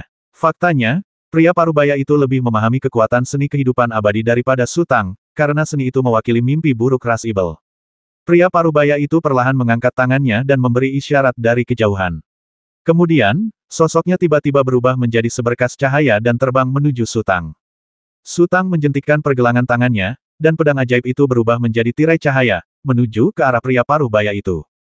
Kilatan tajam terpancar di mata lelaki parubaya itu, lalu dia mengulurkan tangan kanannya, mengepalkan ujung jarinya membentuk-bentuk cakar, dan tanpa ragu-ragu, dia menangkap kekuatan pedang yang dilancarkan oleh pedang ajaib itu. Boom! Kekuatan pedang itu hancur, dan pria parubaya itu terdorong mundur lebih dari 10 meter. Su Tang menghunus pedangnya lagi, dan menerjang maju, cahaya pedang menembus dada pria parubaya itu. Arus deras mengalir deras di ladang itu, dan danau cahaya besar di dekatnya juga diaduk oleh ombak besar. Ini adalah pertempuran yang bisa disebut pertempuran tingkat master. Su Tang sangat berpengalaman, dan pria parubaya itu bahkan lebih berpengalaman lagi. Lagi pula, ia telah bertahan hidup selama puluhan ribu tahun dan telah melewati lebih banyak jembatan daripada yang dilalui Su Tang. Kedua pria itu, yang menjelma menjadi dua sambaran petir yang tak terduga, berputar-putar dan saling bertabrakan. Tiba-tiba, jarak di antara mereka menyusut menjadi hanya beberapa meter. Satu orang memegang pedang ajaib, yang lain mengacungkan cakarnya, bertukar puluhan serangan sekaligus. Tiba-tiba, mereka kembali berpapasan, jaraknya mencapai lebih dari 100 meter, tetapi serangan mereka terus berlanjut, keduanya terus-menerus melepaskan energi. Setelah mencapai alam Sein Agung, mereka dapat menyebabkan kerusakan fatal pada lawan tidak peduli apakah jaraknya beberapa meter atau ratusan meter. Kerumunan telah mundur jauh, mungkin karena perintah pria paruh baya itu. Hanya dua praktisi tingkat suci agung yang masih berdiri di tepi hutan, menatap pertempuran sengit di atas danau cahaya agung dengan takjub. Udara dan air danau telah mendidih, dan pusaran liar itu bagaikan bom yang tak terhitung jumlahnya, membombardir sekeliling hingga menjadi kacau. Saat pertempuran memasuki tahap sengit, medan perang mulai bergerak cepat. Su Tang dan pria parubaya itu sama-sama sangat cepat, dan gaya bertarung mereka serupa. Sesuai kebiasaan Su Tang, setiap kali jurusnya habis dan lawan memanfaatkan kesempatan untuk melancarkan serangan balik yang dahsyat, ia secara naluriah akan menggunakan keunggulan kecepatan dari baju zirah sihirnya untuk segera terbang jauh, meninggalkan kelompok pertempuran untuk sementara, mengambil napas pendek, lalu bergabung kembali dalam pertempuran. Hal yang sama berlaku untuk pria paruh baya itu. Kecepatannya tidak lebih lambat dari Su Tang, dan ia bahkan bisa berputar bebas di udara. Namun, tak satu pun dari mereka mengerahkan seluruh kekuatan mereka. Strategi serang duluan, raih kemenangan hanya efektif dalam serangan diam-diam dan rencana rahasia. Dalam pertarungan tatap muka yang seimbang, siapapun yang memainkan kartu asnya terlebih dahulu akan menyerahkan inisiatif kepada yang lain. Namun, Su Tang tidak khawatir akan perang yang berkepanjangan. Baru setelah mencapai alam suci agung, ia benar-benar menemukan kekuatan seni kehidupan abadi. Pikiran ilahi yang terkikis dalam setiap benturan dahsyat tidak lenyap begitu saja, melainkan melayang-layang, secara spontan menyerap energi spiritual di udara, lalu berkumpul menuju Su Tang. Meskipun ia tidak dapat sepenuhnya mengaktifkan teknik kehidupan abadi untuk menyerap kekuatan spiritual, ia masih dapat mengisinya kembali sampai batas tertentu. Namun, kekuatan spiritual pria parubaya itu terkuras seiring ia menggunakannya lebih banyak. Pertarungan secepat kilat ini berlangsung hampir 10 menit, dan tak ada yang diuntungkan. Pria parubaya itu tampaknya merasa semakin lama ia berlarut-larut, semakin merugikan dirinya. Matanya tiba-tiba menajam, lalu ia meraung, dan merentangkan cakarnya untuk menghancurkan pasukan pedang yang mendekat. Pada saat ini, cakar raksasa sebesar wastafel tiba-tiba muncul dari udara dan menyambar Su Tang seperti kilat. Pedang ajaib di tangan Su Tang baru saja terguncang, dan cakar raksasa itu terjulur beberapa meter di depannya, membuatnya lengah. Sudah terlambat untuk mengayunkan pedang ajaib untuk menangkisnya. Ia hanya bisa menggunakan kesadaran perlindungan tubuhnya untuk bersiap menghadapi serangan itu. Pada saat yang sama, sayap ajaib muncul di belakang Su Tang, menyebabkan tubuhnya sedikit tenggelam. Boom! Cakar raksasa itu menghantam dada Su Tang. Entah senjata spiritual apa itu, tetapi cakar itu benar-benar menghancurkan kesadaran ilahi pelindung Su Tang dan meninggalkan beberapa bekas darah yang dalam di dada Su Tang. Darah menyembur keluar dan jatuh secara diagonal bersama tubuhnya seperti bola meriam. Pria parubaya itu datang bagai kilat, lalu berhenti sebentar, lalu mengayunkan cakarnya dan menamparkan Su Tang dari kejauhan. Jelaslah bahwa Su Tang menderita kerugian, tetapi pria parubaya itu merasa merinding. Ketika seseorang mencapai tingkat kemajuan ini, ia seperti pemain catur nasional, yang tidak hanya menghitung langkah saat ini, tetapi juga beberapa atau bahkan puluhan langkah berikutnya. Pria parubaya itu yakin bahwa Su Tang tidak dapat menghindari serangannya, jadi dia segera bergegas maju, dan dia tidak akan pernah memberi Su Tang kesempatan untuk bernapas. Namun pada saat Su Tang menderita pukulan berat, ia sedikit tenggelam dan memecah kebuntuan. Berdasarkan posisi aslinya, Su Tang akan terbanting ke samping, urat-urat spiritualnya terguncang hebat, dan ia untuk sementara tidak dapat mengalirkan keterampilan spiritualnya. Sulit baginya untuk menangkis serangan bertubi-tubi pria parubaya yang bagaikan lintah di tumitnya. Boom! Su Tang menghantam danau dengan keras, mengaduk kolom air yang melonjak lebih dari 10 meter ke udara. Boom! Boom! Energi yang dilepaskan pria parubaya itu kemudian menyerang, menghancurkan kolom air yang naik hingga berkeping-keping. Kemudian energi itu menghantam permukaan danau lagi, menyebabkan cipratan air yang sangat besar. Sosok pria parubaya itu menukik ke bawah, lalu melayang di udara, mengamati danau dengan dingin. Hanya dalam beberapa tarikan napas, Sutang muncul dari bagian lain air dan perlahan naik ke udara. Ia terluka, dengan beberapa tanaman air menempel di tubuhnya dan beberapa ikan salju kristal biru menggigit bajunya erat-erat. Ia tampak sangat malu, tetapi wajahnya normal, seolah-olah tidak terjadi apa-apa. Meskipun ini bukan pertama kalinya aku berhadapan dengan monster hebat sepertimu, aku sudah berusaha keras menunjukkan kelemahanku agar bisa mengenalmu lebih baik. Kuharap kau bisa tampil lebih baik, tapi, kau sungguh tidak sehebat itu. Sutang meraih ikan salju biru keemasan di kerahnya dan menjepit taji berbentuk lentera di dahinya dengan ujung jarinya, lalu menariknya keluar. Senjata spiritualmu bisa menembus pikiran ilahi pelindung. Itu pasti senjata spiritual kelahiranmu, kan? Monster hebat terakhir yang kutemui memiliki ini sebagai senjata spiritual kelahirannya. Setelah mengatakan ini, Sutang menggoyangkan taji berbentuk lentera di tangannya dan melanjutkan, kalian para monster, sepertinya kalian semua suka memurnikan daging dan darah kalian menjadi senjata spiritual. Kau terlalu sombong, kata pria parubaya itu dingin, kekuatanmu belum cukup stabil. Kau pasti baru saja naik pangkat menjadi Sage Agung. Aku sudah mencapai puncak Sage Agung. Beraninya kau bicara omong kosong padaku di sini. Hampir, Sutang tersenyum saudaraku, aku telah berlatih selama beberapa tahun terakhir dan selalu hidup di puncak. Sutang tidak menyombongkan diri tentang hal ini. Mengandalkan kekuatan baju zirah ajaib, ia menjadi leluhur agung, yang merupakan puncak dari leluhur agung. Ia dipromosikan menjadi guru agung, yang merupakan puncak dari guru agung. Ia menembus alam suci, yang merupakan puncak dari alam suci. Terlebih lagi, ia belum pernah menghadapi lawan selevel dengannya. Pria parubaya itu mencibir, matanya berkedip-kedip, dan tidak ada seorang pun yang tahu apa yang dipikirkannya. Kau bergegas ke sini dari jalan bintang dengan begitu bersemangatnya, memperlakukan para kultivator dunia manusia seperti domba, kan? Sutang berkata lirih, kalau begitu kau salah, benar-benar salah. Aku tak bisa mengendalikanmu berlari ke sini, tapi kalau kau ingin pergi, itu tak akan semudah itu. Kau benar-benar gegabah. Sulit membayangkan bagaimana kau berhasil menembus kemacetan dan menjadi seorang Sage Agung. Pria parubaya itu berkata dengan dingin, ini baru permulaan. Aku tahu, jawab Sutang.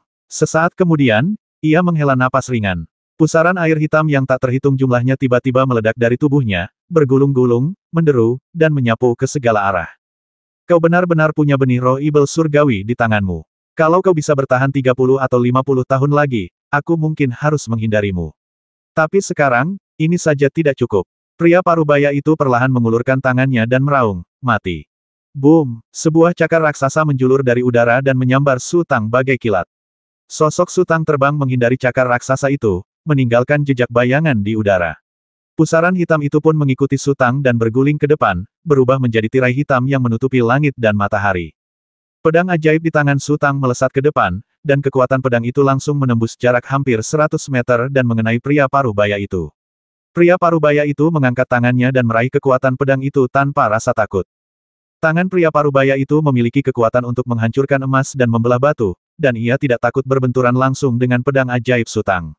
Namun, meskipun ia berhasil menghancurkan kekuatan pedang itu sekali lagi, tirai hitam yang muncul setelahnya menelannya. Bagi seorang kultivator sejati, domain baju zirah sihir hampir tidak mematikan, tetapi dapat sangat mengganggu reaksi lawan, sebuah kemampuan yang telah berkali-kali dibuktikan efektif oleh Sutang. Seorang kultivator yang telah mencapai alam suci telah mencapai batas kecepatan. Untuk memblokir serangan lawan secara efektif, atau untuk bereaksi secara efektif tepat waktu, diperlukan ruang penyangga tertentu.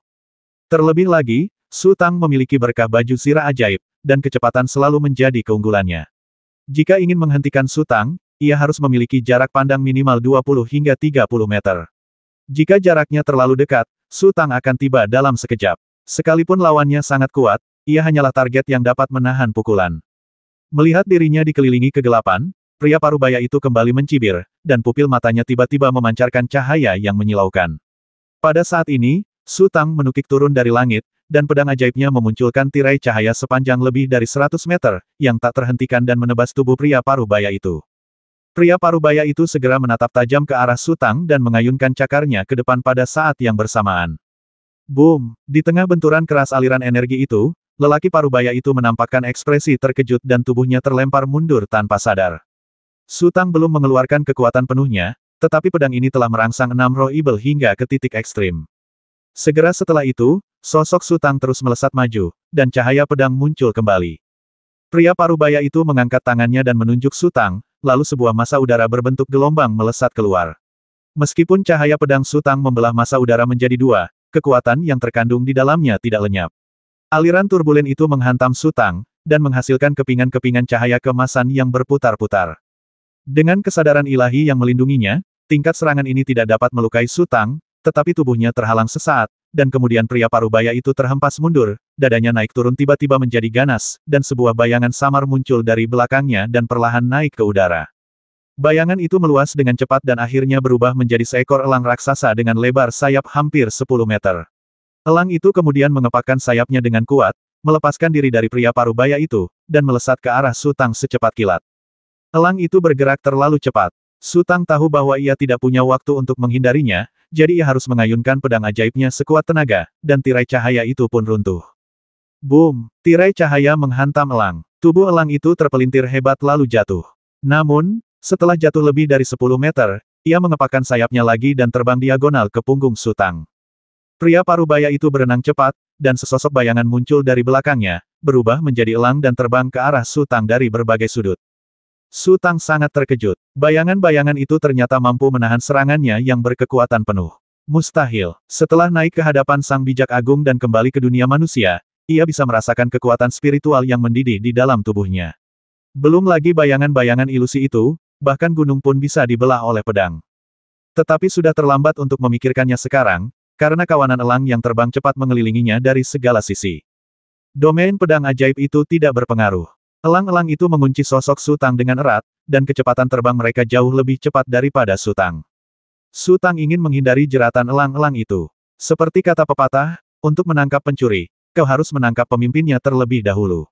Selama ia membasmi pria parubaya itu terlebih dahulu, bayangan elang itu akan menghilang dengan sendirinya. Namun, ia hanya terbang beberapa ratus meter sebelum menyadari bahwa ia tidak bisa melarikan diri. Ada elang-elang yang terbang ke atas dan ke bawah, ke kiri dan ke kanan, ke depan dan ke belakang. Sutang menarik napas panjang dan menggulung pedang ajaib itu ke depan dengan sekuat tenaga. Tirai cahaya itu mengenai kedua elang di depannya. Kemudian, ia memutar tubuhnya dan pedang ajaib itu pun terguling kembali. Boom, boom, boom. Beberapa elang yang terkena tirai cahaya berguling dan jatuh ke belakang, sementara elang-elang yang terbang dari arah lain mendekat. Dalam sekejap mata, elang-elang itu bertabrakan hebat satu sama lain. Di bawah pengaruh kekuatan dahsyat itu, tubuh mereka terdistorsi dan bahkan mengembun menjadi bola raksasa. Sutang muncul di tempat lain, lalu tiba-tiba mendongak ke langit. Pada saat yang sama, sebuah cakar raksasa jatuh dari langit dan mencengkeramnya tanpa suara. Sutang melepaskan sayap sihirnya, tubuhnya tiba-tiba mulai bergerak, dan melesat maju. Cakar raksasa itu tidak mencengkeram apapun, lalu menghilang di udara. Sutang terpaku pada pria parubaya itu, yang masih berenang seperti ikan bertelur, terus-menerus melepaskan ilusi. Ini adalah pertama kalinya Sutang menemukan teknik spiritual aneh ini, jadi ia harus menemukan cara untuk menghentikannya. Jika ia membiarkannya terus menetas seperti ini, situasinya akan sangat berbahaya. Pria parubaya itu menatap Sutang dengan senyum ganas. Tepat saat Sutang mengayunkan pedang ajaibnya sekuat tenaga, dua elang besar menyerang Sutang dari kedua sisi. Sutang melepaskan sayap sihirnya, dan kecepatannya tiba-tiba meningkat pesat. Momentum pedangnya tetap sama dan terus bergulir ke arah pria parubaya itu. Namun, Sutang meremehkan kelincahan hantu itu. Kedua elang itu segera mengepakkan sayap dan terbang ke arah Sutang bagai kilat. Boom-boom. Sebelum pedang Sutang bisa mendekati pria parubaya itu, dua elang besar telah menghantam tubuhnya satu demi satu. Cahaya keemasan yang dipancarkan oleh kesadaran ilahi pelindung itu berkilat liar. Sutang memanfaatkan kekuatan tabrakan tersebut dan kecepatannya meningkat secara signifikan lagi. Kekuatan pedang langsung melilit pria parubaya itu. Boom! Pria parubaya itu terkejut dan terpental mundur. Dari segi kekuatan spiritual saja, Sutang memang memiliki beberapa keunggulan. Seekor elang lain melepaskan diri dari pria parubaya itu dan terbang menuju Sutang. Pada saat itu, Sutang melihat sekilas dua elang yang baru saja menabraknya jatuh dengan lemah. Kesadaran pelindung tubuh Sutang sangat kuat, dan tabrakan keras itu hanya menyebabkan beberapa luka ringan, sedangkan luka kedua elang itu tampaknya jauh lebih serius daripada lukanya. Apa yang terjadi? Dia baru saja mengerahkan seluruh kekuatannya untuk menyerang elang itu, tetapi tidak berhasil menghancurkan satupun. Dia hanya memukul mereka sekali dan mereka pun roboh. Sutang tiba-tiba teringat buku harian yang dilihatnya di lonceng pemakaman. Sang Maha Agung pernah berkata bahwa kekuatan spiritual hanyalah kekuatan yang paling mendasar dan primitif. Di atas roh adalah pikiran. Pikiran dapat mengakhiri dunia. Pikiran dapat menghancurkan dunia. Di atas pikiran adalah wilayah kekuasaan. Di atas wilayah kekuasaan adalah batas. Sang Maha Agung tidak pernah menembus batas-batas tersebut sepanjang hidupnya. Hanya mengandalkan latihan, seseorang hanya dapat mencapai ranah pikiran paling tinggi. Jika seseorang ingin menguasai kekuatan domain, seseorang membutuhkan keberuntungan besar dan harus memiliki benih roh setingkat domain. Jika tidak, bahkan jika seseorang berlatih keras selama 10.000 tahun, itu tidak akan berguna. Su Tang menyadari sesuatu. Ia menarik napas panjang, tubuhnya tiba-tiba berputar, lalu berubah menjadi kilatan petir. Petir itu menyambar bagaikan ular dan melesat ke arah elang yang ada di depan, menusuk dada elang dan keluar dari punggung elang. Elang itu menegang sejenak, lalu tubuhnya mulai hancur, berubah menjadi titik-titik cahaya bebas yang tak terhitung jumlahnya dan menyatu menjadi cahaya listrik. Benar saja, serangan yang mengandalkan pedang sihir itu tidak terlalu efektif. Hanya dengan menggunakan kesadaran ilahi pelindung, hantu-hantu itu bisa terluka parah. Su Tang memanfaatkan situasi ini dan tanpa ampun. Ular listrik yang bertransformasi dari cahaya ibel itu terbang bolak-balik di antara elang-elang. Satu demi satu elang berubah menjadi titik cahaya bebas, dan kengerian seni kehidupan abadi yang mengambang pun terungkap. Seni kehidupan abadi dibagi menjadi 3 bab: langit, bumi, dan manusia. Bab manusia dan bumi mengajarkan metode dasar pengoperasian pembuluh darah spiritual, serta metode pengendalian panggung dewa jahat. Bab langit, yang hanya dapat dipraktikkan ketika memasuki alam Sage Agung, mengandung niat membasmi yang bahkan membuat Su Tang takut. Jutaan kehidupan bagaikan semut. Rahasia kehidupan abadi mengajarkan pembasmian dan penjarahan, melenyapkan semua eksistensi yang menghalangi pengembangan diri, dan menjara semua peluang spiritual yang mendukung pengembangan diri. Dulu, ketika Su Tang bertarung dengan orang lain, ia hanya akan mengumpulkan rampasan setelah menang. Kini, efeknya langsung terlihat. Kekuatan spiritual yang dipancarkan elang-elang itu ketika mereka roboh telah direnggut seluruhnya oleh seni kehidupan abadi. Meskipun kekuatan spiritual yang direnggut tidak banyak, hanya beberapa persen dari tubuh aslinya, hasil akumulasinya sungguh luar biasa. Ketika elang pertama dibasmi oleh Su Tang, pria parubaya itu mengerutkan kening, lalu menyadari bahwa kecepatan membasmi Su Tang semakin cepat. Akhirnya, ia tak kuasa menahan diri dan meraung. Elang-elang itu tiba-tiba mulai berbalik, berusaha menghindari Su Tang sebisa mungkin, dan kemudian terbang menuju posisi pria parubaya itu. Boom, boom, boom. Elang-elang itu bertabrakan, berdempetan, dan menyatu. Dalam sekejap mata saja, mereka mengembun menjadi seekor elang raksasa.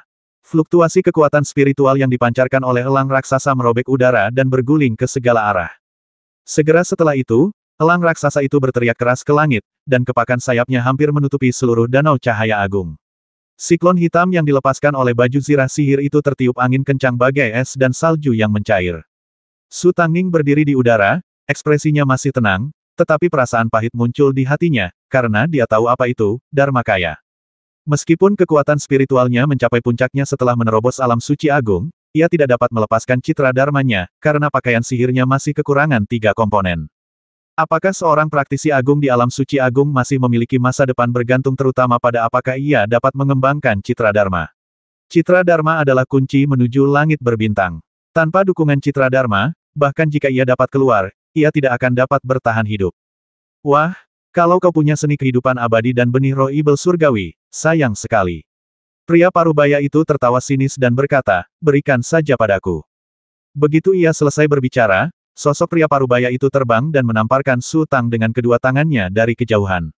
Di saat yang sama, elang raksasa dengan lebar sayap lebih dari 1000 meter juga melesat keluar, tak terhentikan, dan menghantam Su Tang. Tubuh elang raksasa itu terlalu besar. Dibandingkan dengannya, Su Tang sekecil reptil. Terlebih lagi, kecepatan elang raksasa itu mencapai tingkat yang tak terbayangkan. Sesaat sebelumnya, ia masih mengangkat lehernya dan berteriak di atas danau cahaya agung, dan saat berikutnya, ia mendekati Su Tang. Menghadapi serangan semacam ini, Su Tang tak berdaya menghindarinya. Domain baju sihirnya hancur total akibat kekuatan yang dibawa elang raksasa, dan boneka baju sihir yang ia gunakan untuk berganti posisi pun hancur lebur. Ia hanya bisa mengerahkan seluruh energinya untuk melindungi tubuhnya dan bersiap menerima pukulan ini. Boom! Sosok Su Tang tiba-tiba berubah menjadi bola kembang api, dan bintik-bintik cahaya keemasan yang tak terhitung jumlahnya meledak ke segala arah dengan Su Tang sebagai pusatnya. Itu adalah pikiran ilahi pelindung yang terkikis oleh benturan keras, dan tubuhnya melesat mundur seperti bola meriam, menghantam tanah secara miring, dan berguling ke belakang sepenuhnya, berguling lebih dari 100 meter sebelum ia menstabilkan tubuhnya. Tubuh Su Tang membajak parit yang dalam di tanah, menghancurkan batu-batu dan pohon-pohon di sepanjang jalan hingga berkeping-keping. Pikiran Sutang menjadi kosong, lalu ia merasakan sakit yang luar biasa di sekujur tubuhnya. Citra Dharma lawan memiliki kekuatan untuk menghancurkan dunia. Kekuatan spiritualnya awalnya menguntungkan, tetapi begitu Citra Dharma muncul, ia langsung terjerumus ke dalam bahaya. Pada saat ini, pria parubaya itu telah terbang ke udara dan mengaktifkan kembali Citra Dharmanya. Elang raksasa itu mengepakkan sayapnya dan menghantam Sutang yang terbaring di tanah. Sutang menggertakkan giginya dan melepaskan sayap ibelnya. Sayap ibel itu menghantam tanah dengan keras. Tubuhnya melesat bagai kilat dan terhempas mundur dengan cepat. Boom! Tepat di tempat elang raksasa itu menghantam tanah, gumpalan asap membumbung tinggi ke angkasa, bumi bergetar hebat dan berputar dengan hebat, retakan-retakan yang tak terhitung jumlahnya dengan berbagai ukuran dengan cepat menyebar ke segala arah. Kemudian gelombang kejut yang tak terbendung tiba-tiba meluas, menyapu bersih pepohonan dalam radius ratusan meter di sekitarnya dan mengubahnya menjadi tanah datar. Sungguh kuat, Sutang tidak hanya merasakan kekuatan Dharma lawan, tetapi juga menyadari kekuatan kesadaran ilahi pelindungnya sendiri. Jika beberapa bulan yang lalu, satu pukulan ini saja sudah cukup untuk menghancurkan tubuhnya berkeping-keping. Kesadaran ilahi pelindung dari alam suci agung sangat kuat. Setidaknya dia hanya terluka ringan dan masih memiliki kekuatan untuk bertarung. Namun, menghindar saja percuma. Kecepatan tumbukan Citra Dharma tidak hanya jauh lebih cepat daripada kecepatannya, tetapi juga jauh lebih cepat daripada belalang perak mutan yang terbang cepat. Kekalahan berarti kematian, dan ia tidak bisa melarikan diri. Sutang menarik napas dalam-dalam. Karena tidak ada jalan keluar, ayo kita bertarung. 6 roh ibel di otaknya bergetar hebat, dan sosok Sutang melesat maju. Ia bahkan mengambil inisiatif untuk melancarkan serangan. Pedang ajaib itu telah berubah menjadi pedang raksasa sepanjang ratusan meter, menjangkau langit dan bumi. Pedang itu menebas lurus ke arah elang raksasa itu bagai gunung yang runtuh. Boom! Bayangan elang raksasa itu bergetar hebat, dan pria parubaya itu mengerang. Kemudian ia mengangkat tangannya untuk mengaktifkan kembali bayangan Dharma tersebut. Pada saat ini, pedang kedua Sutang telah jatuh. Boom! Boom! Boom! Sutang memutar pedang ajaibnya sekuat tenaga. Cahaya pedang menciptakan tirai cahaya dan terus menebas elang raksasa itu. Wajah pria parubaya itu sedikit berubah. Citra Dharma klan Ibel berbeda dengan para praktisi di dunia manusia. Citra Dharma yang dilepaskan oleh para praktisi di dunia manusia sebagian besar bersifat ofensif dan defensif, dan perbedaan yang disebabkan oleh perbedaan teknik spiritual tidaklah terlalu besar. Kekuatan Citra Dharma klan Ibel seringkali bergantung pada roh bawaan dan warisan darah mereka. Jika Beruang Yuan bersaing dengan elang terbang dalam hal kecepatan, Beruang Yuan hanya akan kelelahan sampai mati. Jika ular roh bersaing dengan gajah raksasa dalam hal kekuatan, ular roh pasti akan hancur berkeping-keping. Citra Dharma pria parubaya itu memiliki keunggulan kecepatan yang tak tertandingi, tetapi kekuatannya jauh lebih buruk, dan pertahanannya bahkan lebih buruk lagi. Terlebih lagi, ketika ia menggunakan Citra Dharma sebesar itu untuk bertarung, kekuatan spiritual yang dikonsumsi setiap saat sangatlah besar. Jika tubuhnya sedikit terpengaruh, Citra Dharma akan menunjukkan tanda-tanda ketidakstabilan. Boom boom boom, Sutang terus melancarkan serangan dengan liar, pedang demi pedang, menghantam elang raksasa itu terus-menerus seperti kincir angin yang berputar. Hembusan angin bertiup di antara langit dan bumi, dan terus-menerus menyelimuti kekuatan pedang Sutang. Wajah pria parubaya itu memucat. Ia mengira setelah melepaskan Citra Dharmanya, Sutang akan ketakutan hingga kehilangan semangat juangnya dan kemudian melarikan diri dengan tergesa-gesa. Dengan begitu, ia akan punya banyak waktu dan kesempatan untuk perlahan-lahan menghabiskan waktu, dan akhirnya menangkap Sutang hidup-hidup, merebut benih roh ibel surgawi, lalu menyiksanya untuk mengekstrak rahasia sutra kehidupan abadi. Dengan begitu, ia tidak perlu tinggal di dunia manusia lagi, dan bisa kembali dan perlahan-lahan memahaminya. Ia sudah mendapatkan cukup banyak kali ini. Namun, tak seorang pun menyangka bahwa setelah menerima pukulan seberat itu, semangat juang Sutang justru menjadi semakin tinggi, bahkan menggila. Hal ini sungguh tak masuk akal, dan dibandingkan dengan manusia yang dikenalnya, terdapat perbedaan yang sangat jauh. Dia telah melepaskan kekuatan yang luar biasa. Lawan seharusnya berbalik dan lari. Mereka yang lebih pemalu cenderung berlutut dan memohon belas kasihan. Bagaimana mungkin dia berani melawan? Boom, boom, boom. Pedang Sutang semakin cepat. Sebuah pusaran air dangkal muncul di danau cahaya agung di bawah, dan badai besar perlahan mulai terbentuk. Pria parubaya itu mundur berkali-kali, merasa sangat menderita. Sebenarnya, ia hanya butuh sedikit napas untuk mengendalikan Citra Dharmanya dan lolos dari jangkauan serangan Sutang. Namun, setiap saat, Citra Dharmanya akan diserang puluhan kali, dan urat-urat spiritualnya terguncang hebat, membuatnya mustahil untuk mengendalikan Citra Dharmanya untuk sementara waktu. Pria parubaya itu menggertakkan giginya, mengangkat tangannya, dan meraih Su Tang dari kejauhan. Sebuah cakar besar tiba-tiba terjulur dari atas dan menghantam Su Tang.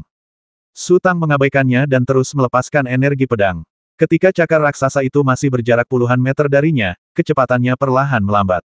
Ketika jaraknya kurang dari 10 meter, cakar raksasa itu tidak bisa lagi bergerak maju dan langsung menghilang ke udara. Pria parubaya itu baru menyadari sesuatu yang aneh saat ini. Udara di sekitar Su Tang telah memadat seperti zat, dan senjata spiritual kelahirannya tidak mampu menembus penghalang udara. Pusaran air di Danau Daguangming semakin membesar dan semakin dahsyat. Bagian tengah danau perlahan tenggelam, dan seluruh permukaan danau berubah menjadi corong raksasa. Kemudian, serpihan-serpihan air tersapu ke udara oleh hisapan badai. Begitu menyentuh pusat badai, serpihan-serpihan itu berubah menjadi benang-benang perak berkilau dan melesat ke segala arah. Bang! Bang! Bang!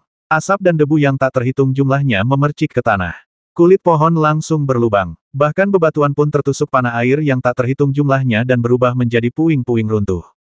Pria parubaya itu berada dalam wujud Dharma dan tentu saja tidak takut dengan serangan tingkat tinggi ini, tetapi para praktisi yang bersembunyi di kejauhan tidak tahan. Setelah gelombang pertama panah air berlalu, banyak lubang darah muncul di tubuh mereka. Kemudian panah air terus menyerang, dan sebelum mereka sempat jatuh, tubuh mereka terpotong-potong oleh kekuatan tembus yang mengerikan. Daging mereka terus terkelupas dan tulang-tulang mereka terus-menerus patah. Hanya dua praktisi tingkat suci agung yang nyaris tak mampu menahan serangan panah air dengan mengandalkan pikiran spiritual pelindung tubuh mereka, tetapi situasi ini tak bertahan lama. Kekuatan spiritual mereka terkuras terlalu cepat, dan dalam sekejap, mereka akan mengikuti jejak rekan-rekan mereka. Melihat situasi yang tidak menguntungkan, belalang perak yang bermutasi telah melarikan diri jauh, bahkan bayangan mereka pun tak terlihat. Kengerian seni kehidupan abadi terungkap sekali lagi. Setiap kali sebuah kehidupan mati, titik-titik cahaya redup yang tak terhitung jumlahnya akan menghilang, dan titik-titik cahaya ini akan melesat menuju pusat badai bagaikan ribuan burung yang terbang ke dalam hutan. Kurang dari 10 napas telah berlalu sejak Su Tang melepaskan teknik hebatnya, tetapi elang raksasa itu telah menderita ribuan pukulan, dan citranya menjadi goyah. Pria parubaya itu tahu bahwa kemenangan atau kekalahan bergantung pada satu gerakan ini, jadi ia tak peduli lagi. Tiba-tiba ia menggigit lidahnya dan memuntahkan seteguk darah. Kemudian, ia menggunakan jarinya untuk menggambar jimat aneh di udara dengan darah tersebut. Elang raksasa itu memancarkan cahaya keemasan yang menyilaukan ke seluruh tubuhnya, lalu mengembangkan sayapnya, benar-benar menghantam kekuatan pedang gila Su Tang, dan menabrak pusat badai yang telah terbentuk. Meskipun Su Tang tidak dapat melepaskan citra dharmanya, ia telah berubah menjadi raksasa yang menjulang tinggi dengan bantuan badai yang kental. Boom, boom, boom. Dua makhluk raksasa bertarung mati-matian. Terkadang elang raksasa itu terpental keluar, dan energi pedang menciptakan cahaya keemasan di tubuhnya. Terkadang elang raksasa itu menabrak badai, menyebabkan pusaran awan badai terdistorsi. Su Tang merasa agak tak berdaya. Mereka berdua adalah ibel besar, tetapi pria parubaya itu jauh lebih kuat daripada Culei. Jika itu Culei, tingkat citra dharma itu pasti tidak akan mampu menahan serangan ganasnya. Mungkin, itu karena Culei telah disegel terlalu lama dan auranya menjadi sangat lemah, yang membuatnya salah menilai kekuatan ibel besar itu. Setelah mencapai situasi seperti itu, kedua belah pihak tidak memiliki modal untuk membalikkan keadaan, dan semuanya bergantung pada siapa yang dapat bertahan lebih lama. Namun, Su Tang menderita kerugian besar. Untuk mempertahankan tekanan badai, ia harus bekerja keras untuk mengalirkan pembuluh darah spiritualnya dan melakukan banyak pekerjaan yang sia-sia. Kecepatan terkurasnya kekuatan spiritualnya jauh lebih cepat daripada pihak lawan. Dalam sekejap, dua makhluk raksasa menghantam kuil surga dari Danau Cahaya Agung. Kekuatan badai jelas melemah, dan pria parubaya itu pun kehabisan tenaga. Bayangan patung Dharma semakin redup, tetapi ia harus mengertakkan gigi dan bertahan. Kemanapun badai berlalu, semuanya menjadi kacau. Altar Dewa Ibel, yang berada di antara tiga gerbang surgawi agung dan berada tinggi di atas, mengalami bencana dahsyat hari ini. Akhirnya, badai berubah menjadi awan dan asap yang berhamburan dalam tabrakan lain dengan elang raksasa, dan sosok Su Tang muncul kembali. Wajahnya sangat pucat, dan pedang ajaibnya menggantung diagonal ke bawah, seolah-olah ia bahkan tidak memiliki kekuatan untuk mengangkatnya. Kondisi pria parubaya itu tidak jauh lebih baik, tetapi ia masih memiliki kekuatan tempur tertentu. Melihat kemenangan besar sudah di depan mata, ia mengumpulkan sisa keberaniannya dan elang raksasa itu berubah menjadi kilatan petir, menerjang Su Tang. Boom! Kesadaran ilahi pelindung Su Tang meledak menjadi bola cahaya raksasa, yang kemudian menyebar ke segala arah. Kemudian tubuhnya jatuh secara diagonal di sebuah pulau kecil, memercikkan debu dan pasir ke langit. Ketika asap dan debu menghilang, tubuh Sutang terbenam jauh di dalam tanah. Pada saat ini, satu pukulan lagi dapat dengan mudah merenggut nyawanya. Namun, pria parubaya itu tiba-tiba teringat seni kehidupan abadi. Ia menekan keinginan untuk membasmi dan setelah mendapatkan seni itu, tidak akan terlambat untuk membasmi. Hahaha, pria parubaya itu tertawa penuh kemenangan. Meskipun kekuatan spiritualnya hampir habis, bahkan langkahnya sedikit goyah, dan citra dharmanya telah menghilang, itu tidak masalah. Kemenangan terakhir adalah miliknya. Kemudian, pria parubaya itu berkata-kata demi kata, wah, kalau sudah begini, apa lagi yang ingin kau katakan? Sutang meronta sejenak, lalu duduk dengan susah payah, lalu merangkak keluar dari lubang itu sedikit demi sedikit. Pukulan sebelumnya akhirnya membuatnya tak mampu bertahan. Pembuluh darah spiritual di tubuhnya telah mengering. Ia tak mampu lagi melanjutkan pertarungan. Ia menggertakkan gigi dan menggenggam pedang sihir erat-erat, hanya agar tak menyerah atau mengaku kalah. Nyatanya, dalam kondisinya saat ini, ia sama sekali tak mampu menggunakan pedang sihir itu. Kamu, belum menang, kata Sutang perlahan. Hahaha, pria parubaya itu tertawa terbahak-bahak, kamu masih keras kepala bahkan ketika kamu akan mati. Aku belum kalah, lanjut Sutang. Kau tidak kalah. Pria parubaya itu maju beberapa langkah, lalu melayangkan pukulan dari kejauhan. Sosok Sutang tiba-tiba terlempar mundur dan berguling kembali ke pasir. Detik berikutnya, Sutang berjuang untuk berdiri lagi. Pria parubaya itu mengerutkan kening. Ini pertama kalinya ia melihat orang seperti itu yang menolak mengakui kekalahan. Entah kenapa, ia merasa sedikit takut. Namun untungnya, setelah Sutang mengungkap rahasia kehidupan abadi, ia akan membasmi Sutang tanpa ragu dan melenyapkan bahaya tersembunyi ini selamanya. Pria parubaya itu melayangkan pukulan lagi, dan Sutang terpental mundur, lalu berjuang untuk bangkit. Pria parubaya itu melayangkan pukulan lagi, dan Sutang terdorong mundur lebih dari 10 kali berturut-turut, tetapi ia selalu berhasil bangkit. Sebenarnya, pria parubaya itu tidak hanya menyiksa Sutang, tetapi juga mengujinya. Setelah belasan pukulan, ia merasa lega. Vena spiritual Sutang tidak bisa lagi berfungsi, yang berarti ia telah kehilangan efektivitas tempurnya sepenuhnya. Melihat Sutang selalu berhasil bangun, pria parubaya itu menjadi sedikit tidak sabar. Tiba-tiba ia maju beberapa langkah, mengulurkan tangan, dan meraih bahu Sutang, siap menginterogasinya. Pada saat itu, pedang ibel yang telah runtuh muncul kembali dan menusuk betis pria parubaya itu. Dalam keadaan normal, serangan semacam ini bahkan tak akan mampu menyentuh rambut pria parubaya itu, tetapi kedua belah pihak sudah kelelahan. Gerakan Sutang lambat, dan reaksi pria parubaya itu pun lambat. Terlebih lagi, Sutang memilih betis pria parubaya itu, dan dengan perlindungan tubuhnya, pria parubaya itu tak lagi mampu melepaskan kesadaran ilahi pelindung tubuhnya, dan lengah, terpotong oleh pedang ajaib, meninggalkan bekas berdarah. Pria parubaya itu murka dan meninju dada Sutang. Dada Sutang terlihat jelas penyok. Lalu ia membanting Sutang dengan pukulan backhand-nya. Plop, Sutang jatuh tersungkur ke tanah. Ia tak bisa lagi duduk. Ia hanya bisa membalikkan badan dan menopang tubuhnya dengan kedua tangan. Lalu ia memuntahkan seteguk darah. Kamu keras kepala sekali, menjijikkan, kata pria parubaya itu dengan dingin. Aku, baru saja bilang, kau, belum menang. Sutang berdiri dengan susah payah, lalu perlahan-lahan ia meraih ke dalam lengannya dan mengeluarkan sebuah buku. Masukkan, ke mangkuk kakak, ayo. Kemudian, Sutang mengayunkan buku itu dengan keras. Gerakannya agak terlalu besar, membuatnya terhuyung dan hampir jatuh. Namun, bagaikan sihir, seorang wanita terbuka berguling dari udara dan berbaring miring di atas pasir. Dia adalah ibel besar Culei. Kondisi Culei tampaknya lebih buruk daripada Sutang. Kulit, pipi, dan pupilnya memancarkan warna abu-abu yang jelas. Ia merangkak di tanah, hanya sedikit menggeliat, seolah ingin berjuang untuk berdiri, tetapi menyerah dan hanya berbaring di sana sambil terengah-engah. Itu, pria parubaya itu tertegun. Ia merasakan aura familiar terpancar dari Culei. Lalu ia melihat buku spiritual itu. Wajahnya langsung berubah, lalu ia berteriak, mustahil. Pria parubaya itu ingin melarikan diri, tetapi sudah terlambat. Buku spiritual itu melayang ke udara dan tiba-tiba memancarkan cahaya menyilaukan, menyelimuti pria parubaya itu. Tidak, mata pria parubaya itu merah karena marah, dan dia segera menggunakan seluruh sisa kekuatannya untuk melepaskan kembali citra dharma. Sutang berdiri diam, menggunakan sisa tenaganya untuk mengendalikan buku spiritual. Boom, boom, elang raksasa itu mengepakkan sayapnya dan meronta mati-matian, tetapi cahaya yang dipancarkan buku spiritual itu sepadat substansi dan setegas gunung. Sehebat apapun elang raksasa itu mengepakkan sayapnya, ia tak mampu melepaskan diri dari belenggu cahaya itu. Hanya dalam beberapa tarikan napas, elang raksasa itu roboh, dan sosok pria parubaya itu semakin mengecil. Saat cahaya melayang menuju buku spiritual, ia menghilang tanpa jejak. Su Tang tidak bergerak sama sekali, bagaikan patung, darah terus mengalir keluar dari mulutnya dan menetes ke dadanya, membuatnya berwarna merah darah. Setelah sekian lama, lutut Su Tang tiba-tiba melunak, dan ia jatuh tersungkur ke tanah dengan suara gedebuk, kepalanya membentur pasir. Buku spiritual itu kehilangan kendali dan perlahan jatuh. Su Tang mulai tersadar. Ia membalikkan badan sedikit demi sedikit dan tampak ingin duduk, tetapi ia hanya mengangkat kepalanya sekali sebelum menyerah dengan lemah. Segera setelah itu, pupil mata Su Tang perlahan menutup, dan saat kelopak matanya hendak menutup, cahaya dingin tiba-tiba melintas di matanya. Suasana menjadi sunyi senyap. Setelah sekitar 10 menit, Chu Lei, yang merangkak tanpa bergerak, tiba-tiba memutar tubuhnya dan kemudian perlahan merangkak naik. Dua praktisi tingkat suci bertarung sampai mati, satu disegel dan yang lainnya koma.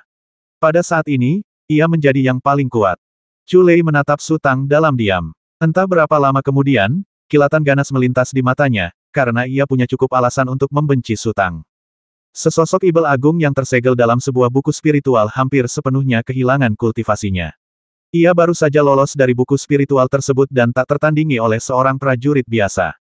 Semua ini berkat Su Tang. Setelah sekian lama, Chu Lei tiba-tiba melompat ke udara dan bergegas menuju Su Tang dengan tangan terbuka. Su Tang masih tidak bergerak, jelas-jelas dalam keadaan koma. Puff! Telapak tangan dan jari Chu Lei bagaikan pisau, menusuk dada Su Tang secara bersamaan. Namun, pada saat itu, Su Tang benar-benar membuka matanya, dan pedang ajaib muncul di tangannya. Kemudian, ujung pedang itu mengarah ke atas, dan tubuh Chu Lei pun jatuh tak berdaya, menghantam ujung pedang itu.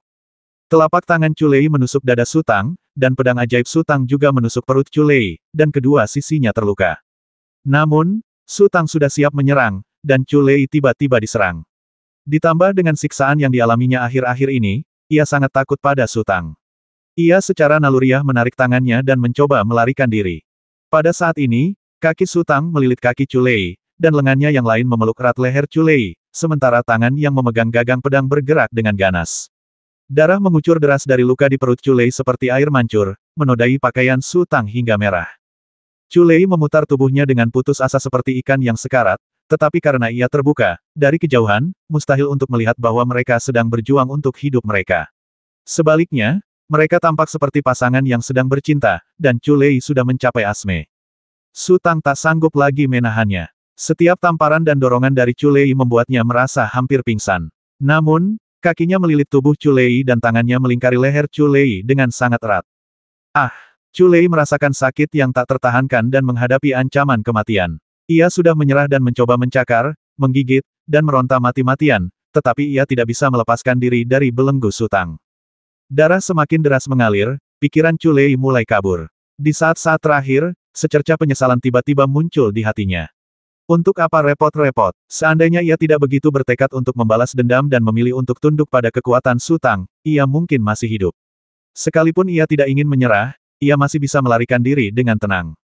Akhirnya, tubuh Chu Lei melunak sedikit demi sedikit, dia bernapas berat, kepalanya menggeleng seolah berkedut, lalu dia tiba-tiba terjatuh. Pada saat ini, penglihatan Su Tang agak terganggu, dan pedang ajaib itu tidak dapat lagi mempertahankan bentuknya dan tiba-tiba menghilang. Su Tang merasa sangat lelah. Ia ingin mendorong tubuh Chu Lei, tetapi setelah mendorongnya 2 kali, ia gagal. Ia tersenyum meremehkan diri sendiri. Kemudian, kelopak mata Su Tang perlahan menutup, dan segera terbuka lagi seolah ketakutan. Su Tang khawatir. Ia akhirnya selamat dan menjadi pemenang terakhir. Sekarang, bahkan jika seorang anak muncul, ia bisa dengan mudah basmi diri. Kelopak matanya tertutup, tertutup lagi, terbuka lagi. Su Tang duduk dan berjuang melawan kelelahan hingga garis perak muncul di kejauhan, dia menghembuskan napas pelan. Su Tang sebenarnya cukup curiga. Bagaimana jika belalang perak bermutasi itu diam-diam merencanakan pemberontakan dan tiba-tiba menyerangnya saat ia pingsan? Si kecil itu tertidur sejak mengonsumsi esensi ibel, dan bahkan pertempuran sengit tadi tidak membangunkannya. Bisakah ia menghentikan belalang perak bermutasi itu tepat waktu? Tapi, aku sungguh ngantuk sekali. Sudahlah, aku akan mati saja. Dibandingkan dengan rasa lelah, bahkan kematian pun terasa biasa saja, karena ia sudah mencapai batasnya. Detik berikutnya, mata Su Tang perlahan tertutup. Dalam ingatan Su Tang, ia seolah-olah hanya tidur sebentar, tetapi ketika ia dapat melihat dengan jelas lagi, hal pertama yang dilihatnya adalah cahaya pagi yang terbit dari timur. Ibu, ibu, ibu. Tangisan si kecil yang disertai isakan tangis pun terdengar. Su Tang merasa kekuatan fisiknya telah pulih sepenuhnya. Ia berusaha mengangkat kepalanya dan melihat si kecil terbang ke arahnya dan mendarat di wajahnya. Sudah berapa lama aku tidur, kata Su Tang dengan suara serak. Sudah beberapa hari, kata si kecil. Bu, kenapa ibu tidak meneleponku waktu ibu bertengkar? Lihat ibu jadi begini. Sudah berapa hari? Su Tang memutar bahunya dan mendapati luka di dadanya sudah sembuh, dan tulang rusuk yang dipatahkan oleh pria paruh baya itu tampak baik-baik saja. Apa saja yang kau lakukan akhir-akhir ini? Aku sudah memberi pelajaran pada orang jahat itu. Si kecil terbang menjauh dari wajah Su Tang, menunjuk ke buku spiritual yang terbuka, lalu berteriak pada belalang perak mutan, kemarilah dan bantu ibumu berdiri. Tidak, aku baik-baik saja, kata Su Tang. Kemudian, ia mencium bau darah yang menyengat. Ia berbalik dan melihat belalang perak mutan berlumuran darah, yang sudah menghitam. Ia mengerutkan kening dan bertanya, apa yang Ah Kiao lakukan lagi? Ah Kiao telah memburu orang-orang jahat itu, jawab si kecil, aku telah membasmi banyak dari mereka. Belalang perak mutan sangat gembira ketika mendengar si kecil memujinya. Antenanya terus bergetar, dan ia mengangkat kepalanya ke langit sambil bersuara, seolah tak ada yang bisa melakukannya lebih baik daripada dirinya. Namun, suaranya agak kurang menyenangkan. Cicit. Kamu teriak-teriak apa? Kata Su Tang, kamu cuma menggoda si kecil supaya belajar bahasa yang nggak enak itu. Seharusnya kamu sudah bisa ngomong sekarang, kan? Bu, Ah Kiao tidak bisa melakukannya sekarang. Si kecil berkata meskipun sangat kuat, dia tidak memiliki garis keturunan dan latar belakangnya rendah. Dia akan butuh waktu lama untuk bisa berbicara. Lalu, bisakah ia mengerti apa yang kita katakan? Kata Su Tang, maksudku, ia mengerti setiap kata. Baguslah, kata si kecil, tadi dia mengeluh padaku, bilang dia bekerja sangat keras, tapi kamu tidak memujinya sama sekali. Su Tang kembali menatap belalang perak yang bermutasi. Belalang perak yang bermutasi itu panik ketika menyadari bahwa ia telah dikhianati oleh si kecil lagi. Ia menggelengkan kepalanya yang besar dan melihat ke atas dan ke bawah ke langit, seolah sedang mengintai situasi musuh. Pergilah dan bersihkan dirimu, teriak Su Tang. Belalang perak yang bermutasi segera berbalik, melompat sejauh 100 meter, dan jatuh ke dalam danau. Tatapan Su Tang beralih pada mayat ibel besar Culei. Ia tak punya belas kasihan pada Culei. Ketika ia berhenti memahami kitab spiritual, ia memberinya kesempatan. Jika Culei bertindak baik, ia tak akan keberatan melepaskan Culei sekali saja. Sayangnya, di saat-saat terakhir, Culei masih menunjukkan niat membasminya. Bu, lihat, teriak si kecil. Ia terbang ke halaman-halaman buku spiritual dan mengepakkan sayapnya dengan gembira. Gambar pria parubaya itu terukir di halaman-halaman buku, yang telah berubah menjadi warna emas cemerlang. Setiap kali si kecil melompat, riak-riak kemasan akan muncul. Saat berikutnya, si kecil membungkuk, meraup segenggam cahaya kemasan dengan kedua tangan, lalu terbang kembali ke Su Tang sambil berteriak, Bu, ini untukmu. Kamu harus menyimpannya, kata Su Tang sambil tersenyum. Tidak, Bu, ibu terluka, desak si kecil. Su Tang terpaksa mengulurkan tangannya dan mengambil segenggam cahaya kemasan itu. Cahaya kemasan itu jatuh di telapak tangannya, lalu meresap ke dalam dagingnya sedikit demi sedikit. Jika ia masih di alam suci, ia pasti akan takjub dengan kekuatan spiritual murni ini. Namun, sekarang ia telah menembus alam suci agung, dan kekuatan spiritual yang mengalir deras di tubuhnya bagaikan sungai, sehingga efek kekuatan spiritual ini tidak terlalu terasa. Apakah kamu sudah melihat-lihat? Tanya Su Tang. Aku pernah ke sana, kata si kecil. Apakah masih ada orang yang hidup di altar ibel? Su Tang terdiam. Ia ingin bertanya apakah ada orang yang hidup di sini, tetapi ia ingat bahwa sebagian besar pengikut ibel besar itu juga manusia, dan si kecil mungkin tidak akan bisa mengetahuinya. Tidak ada orang baik lagi, mereka semua orang jahat, kata si kecil. Bagaimana cara membedakan orang baik dari orang jahat? Tanya Su Tang penasaran. Orang jahat selalu punya gambar elang di dahi mereka. Si kecil malah makin bingung, kamu bisa tahu dari sekilas. Begitukah? Su Tang teringat bahwa para pelayan harimau yang ditemuinya di kota pasir semuanya memiliki tato harimau di tubuh mereka. Ia berpikir bahwa ini seharusnya sebuah totem atau tanda, yang menunjukkan milik siapa mereka dan suku lain tidak boleh menyentuh mereka. Ketika setiap orang memiliki tanda di tubuhnya, hal itu menjadi hal yang wajar, dan perbudakan secara alami terukir dalam jiwa. Orang tanpa tanda tidak akan pernah selamat. Sekalipun mereka tidak dibasmi oleh ibel, mereka akan dikhianati oleh kaum mereka sendiri demi imbalan hadiah. Memikirkan hal ini, Su Tang merasa agak sedih dan tak berdaya. Ia lalu berkata kepada si kecil, sudahkah kau mencari kemana-mana? Apa benar-benar tidak ada orang? Tidak ada lagi, kata si kecil, Akiao bilang ada cukup banyak mayat di dasar tebing di sana. Su Tang menghela napas lega. 3 ibel besar, Qi Hang, Yun Jiang, dan Huyan Zhengmu, tetap tinggal untuk menjaga altar Dewa Ibel. Dengan kekuatan mereka, mereka jelas bukan tandingan ibel besar itu, dan mereka tidak bisa melarikan diri. Mereka mungkin dalam bahaya besar. Panggil Akiao keluar, kata Su Tang, kita harus pergi sekarang. Bu, kita mau kemana? Pulang, tanya si kecil. Jangan pulang dulu. Ayo kita cari beberapa barang, kata Su Tang. Ia harus menemukan semua perlengkapan sihirnya, kalau tidak, kekuatan tempurnya akan sepenuhnya terpendam di hadapan monster besar bergambar Dharma itu. Oh, jawab si kecil, lalu berteriak, Akiao, cepat keluar. Cepat. Belalang perak yang bermutasi terbang cepat ke kejauhan, dan danau cahaya agung pun sunyi senyap.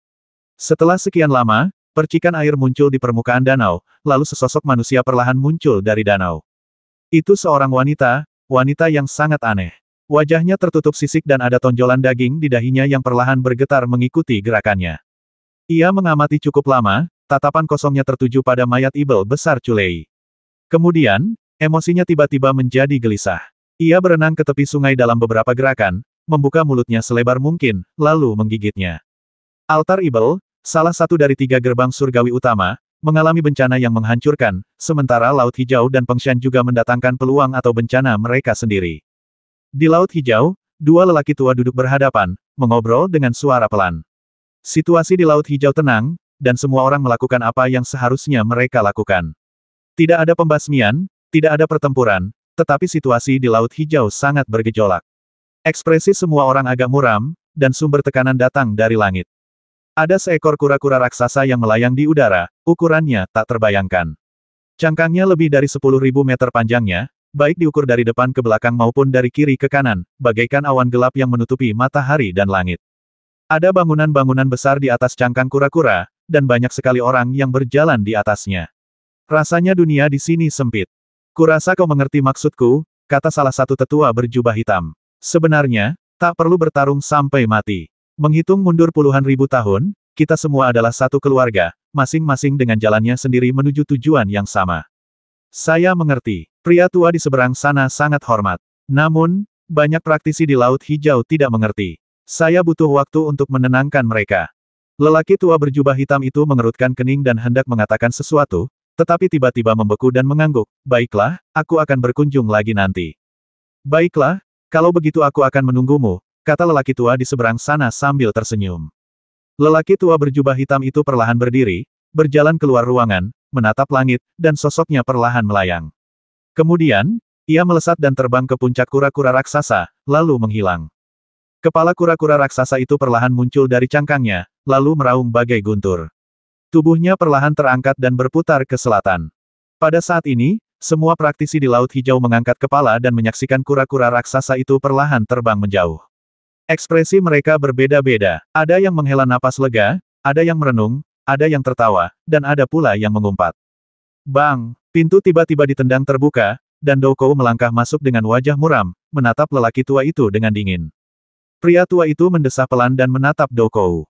Keduanya saling memandang cukup lama. Apa sih yang kau pikirkan? Biarkan saja dia pergi begitu saja, kata Doukou kata demi kata. Jika kita tidak melepaskannya, apalagi yang bisa kita lakukan? Jawab lelaki tua itu. Kau percaya kata-kata ras Ibel? Tangan Doukou sedikit gemetar, jelas sangat bersemangat. Mereka yang bukan rasku pasti punya hati yang berbeda. Apa kau benar-benar memilih untuk mempercayai mereka? Kamu belum mencobanya, jadi bagaimana kamu tahu mereka tidak akan menepati janjinya? Tanya orang tua itu.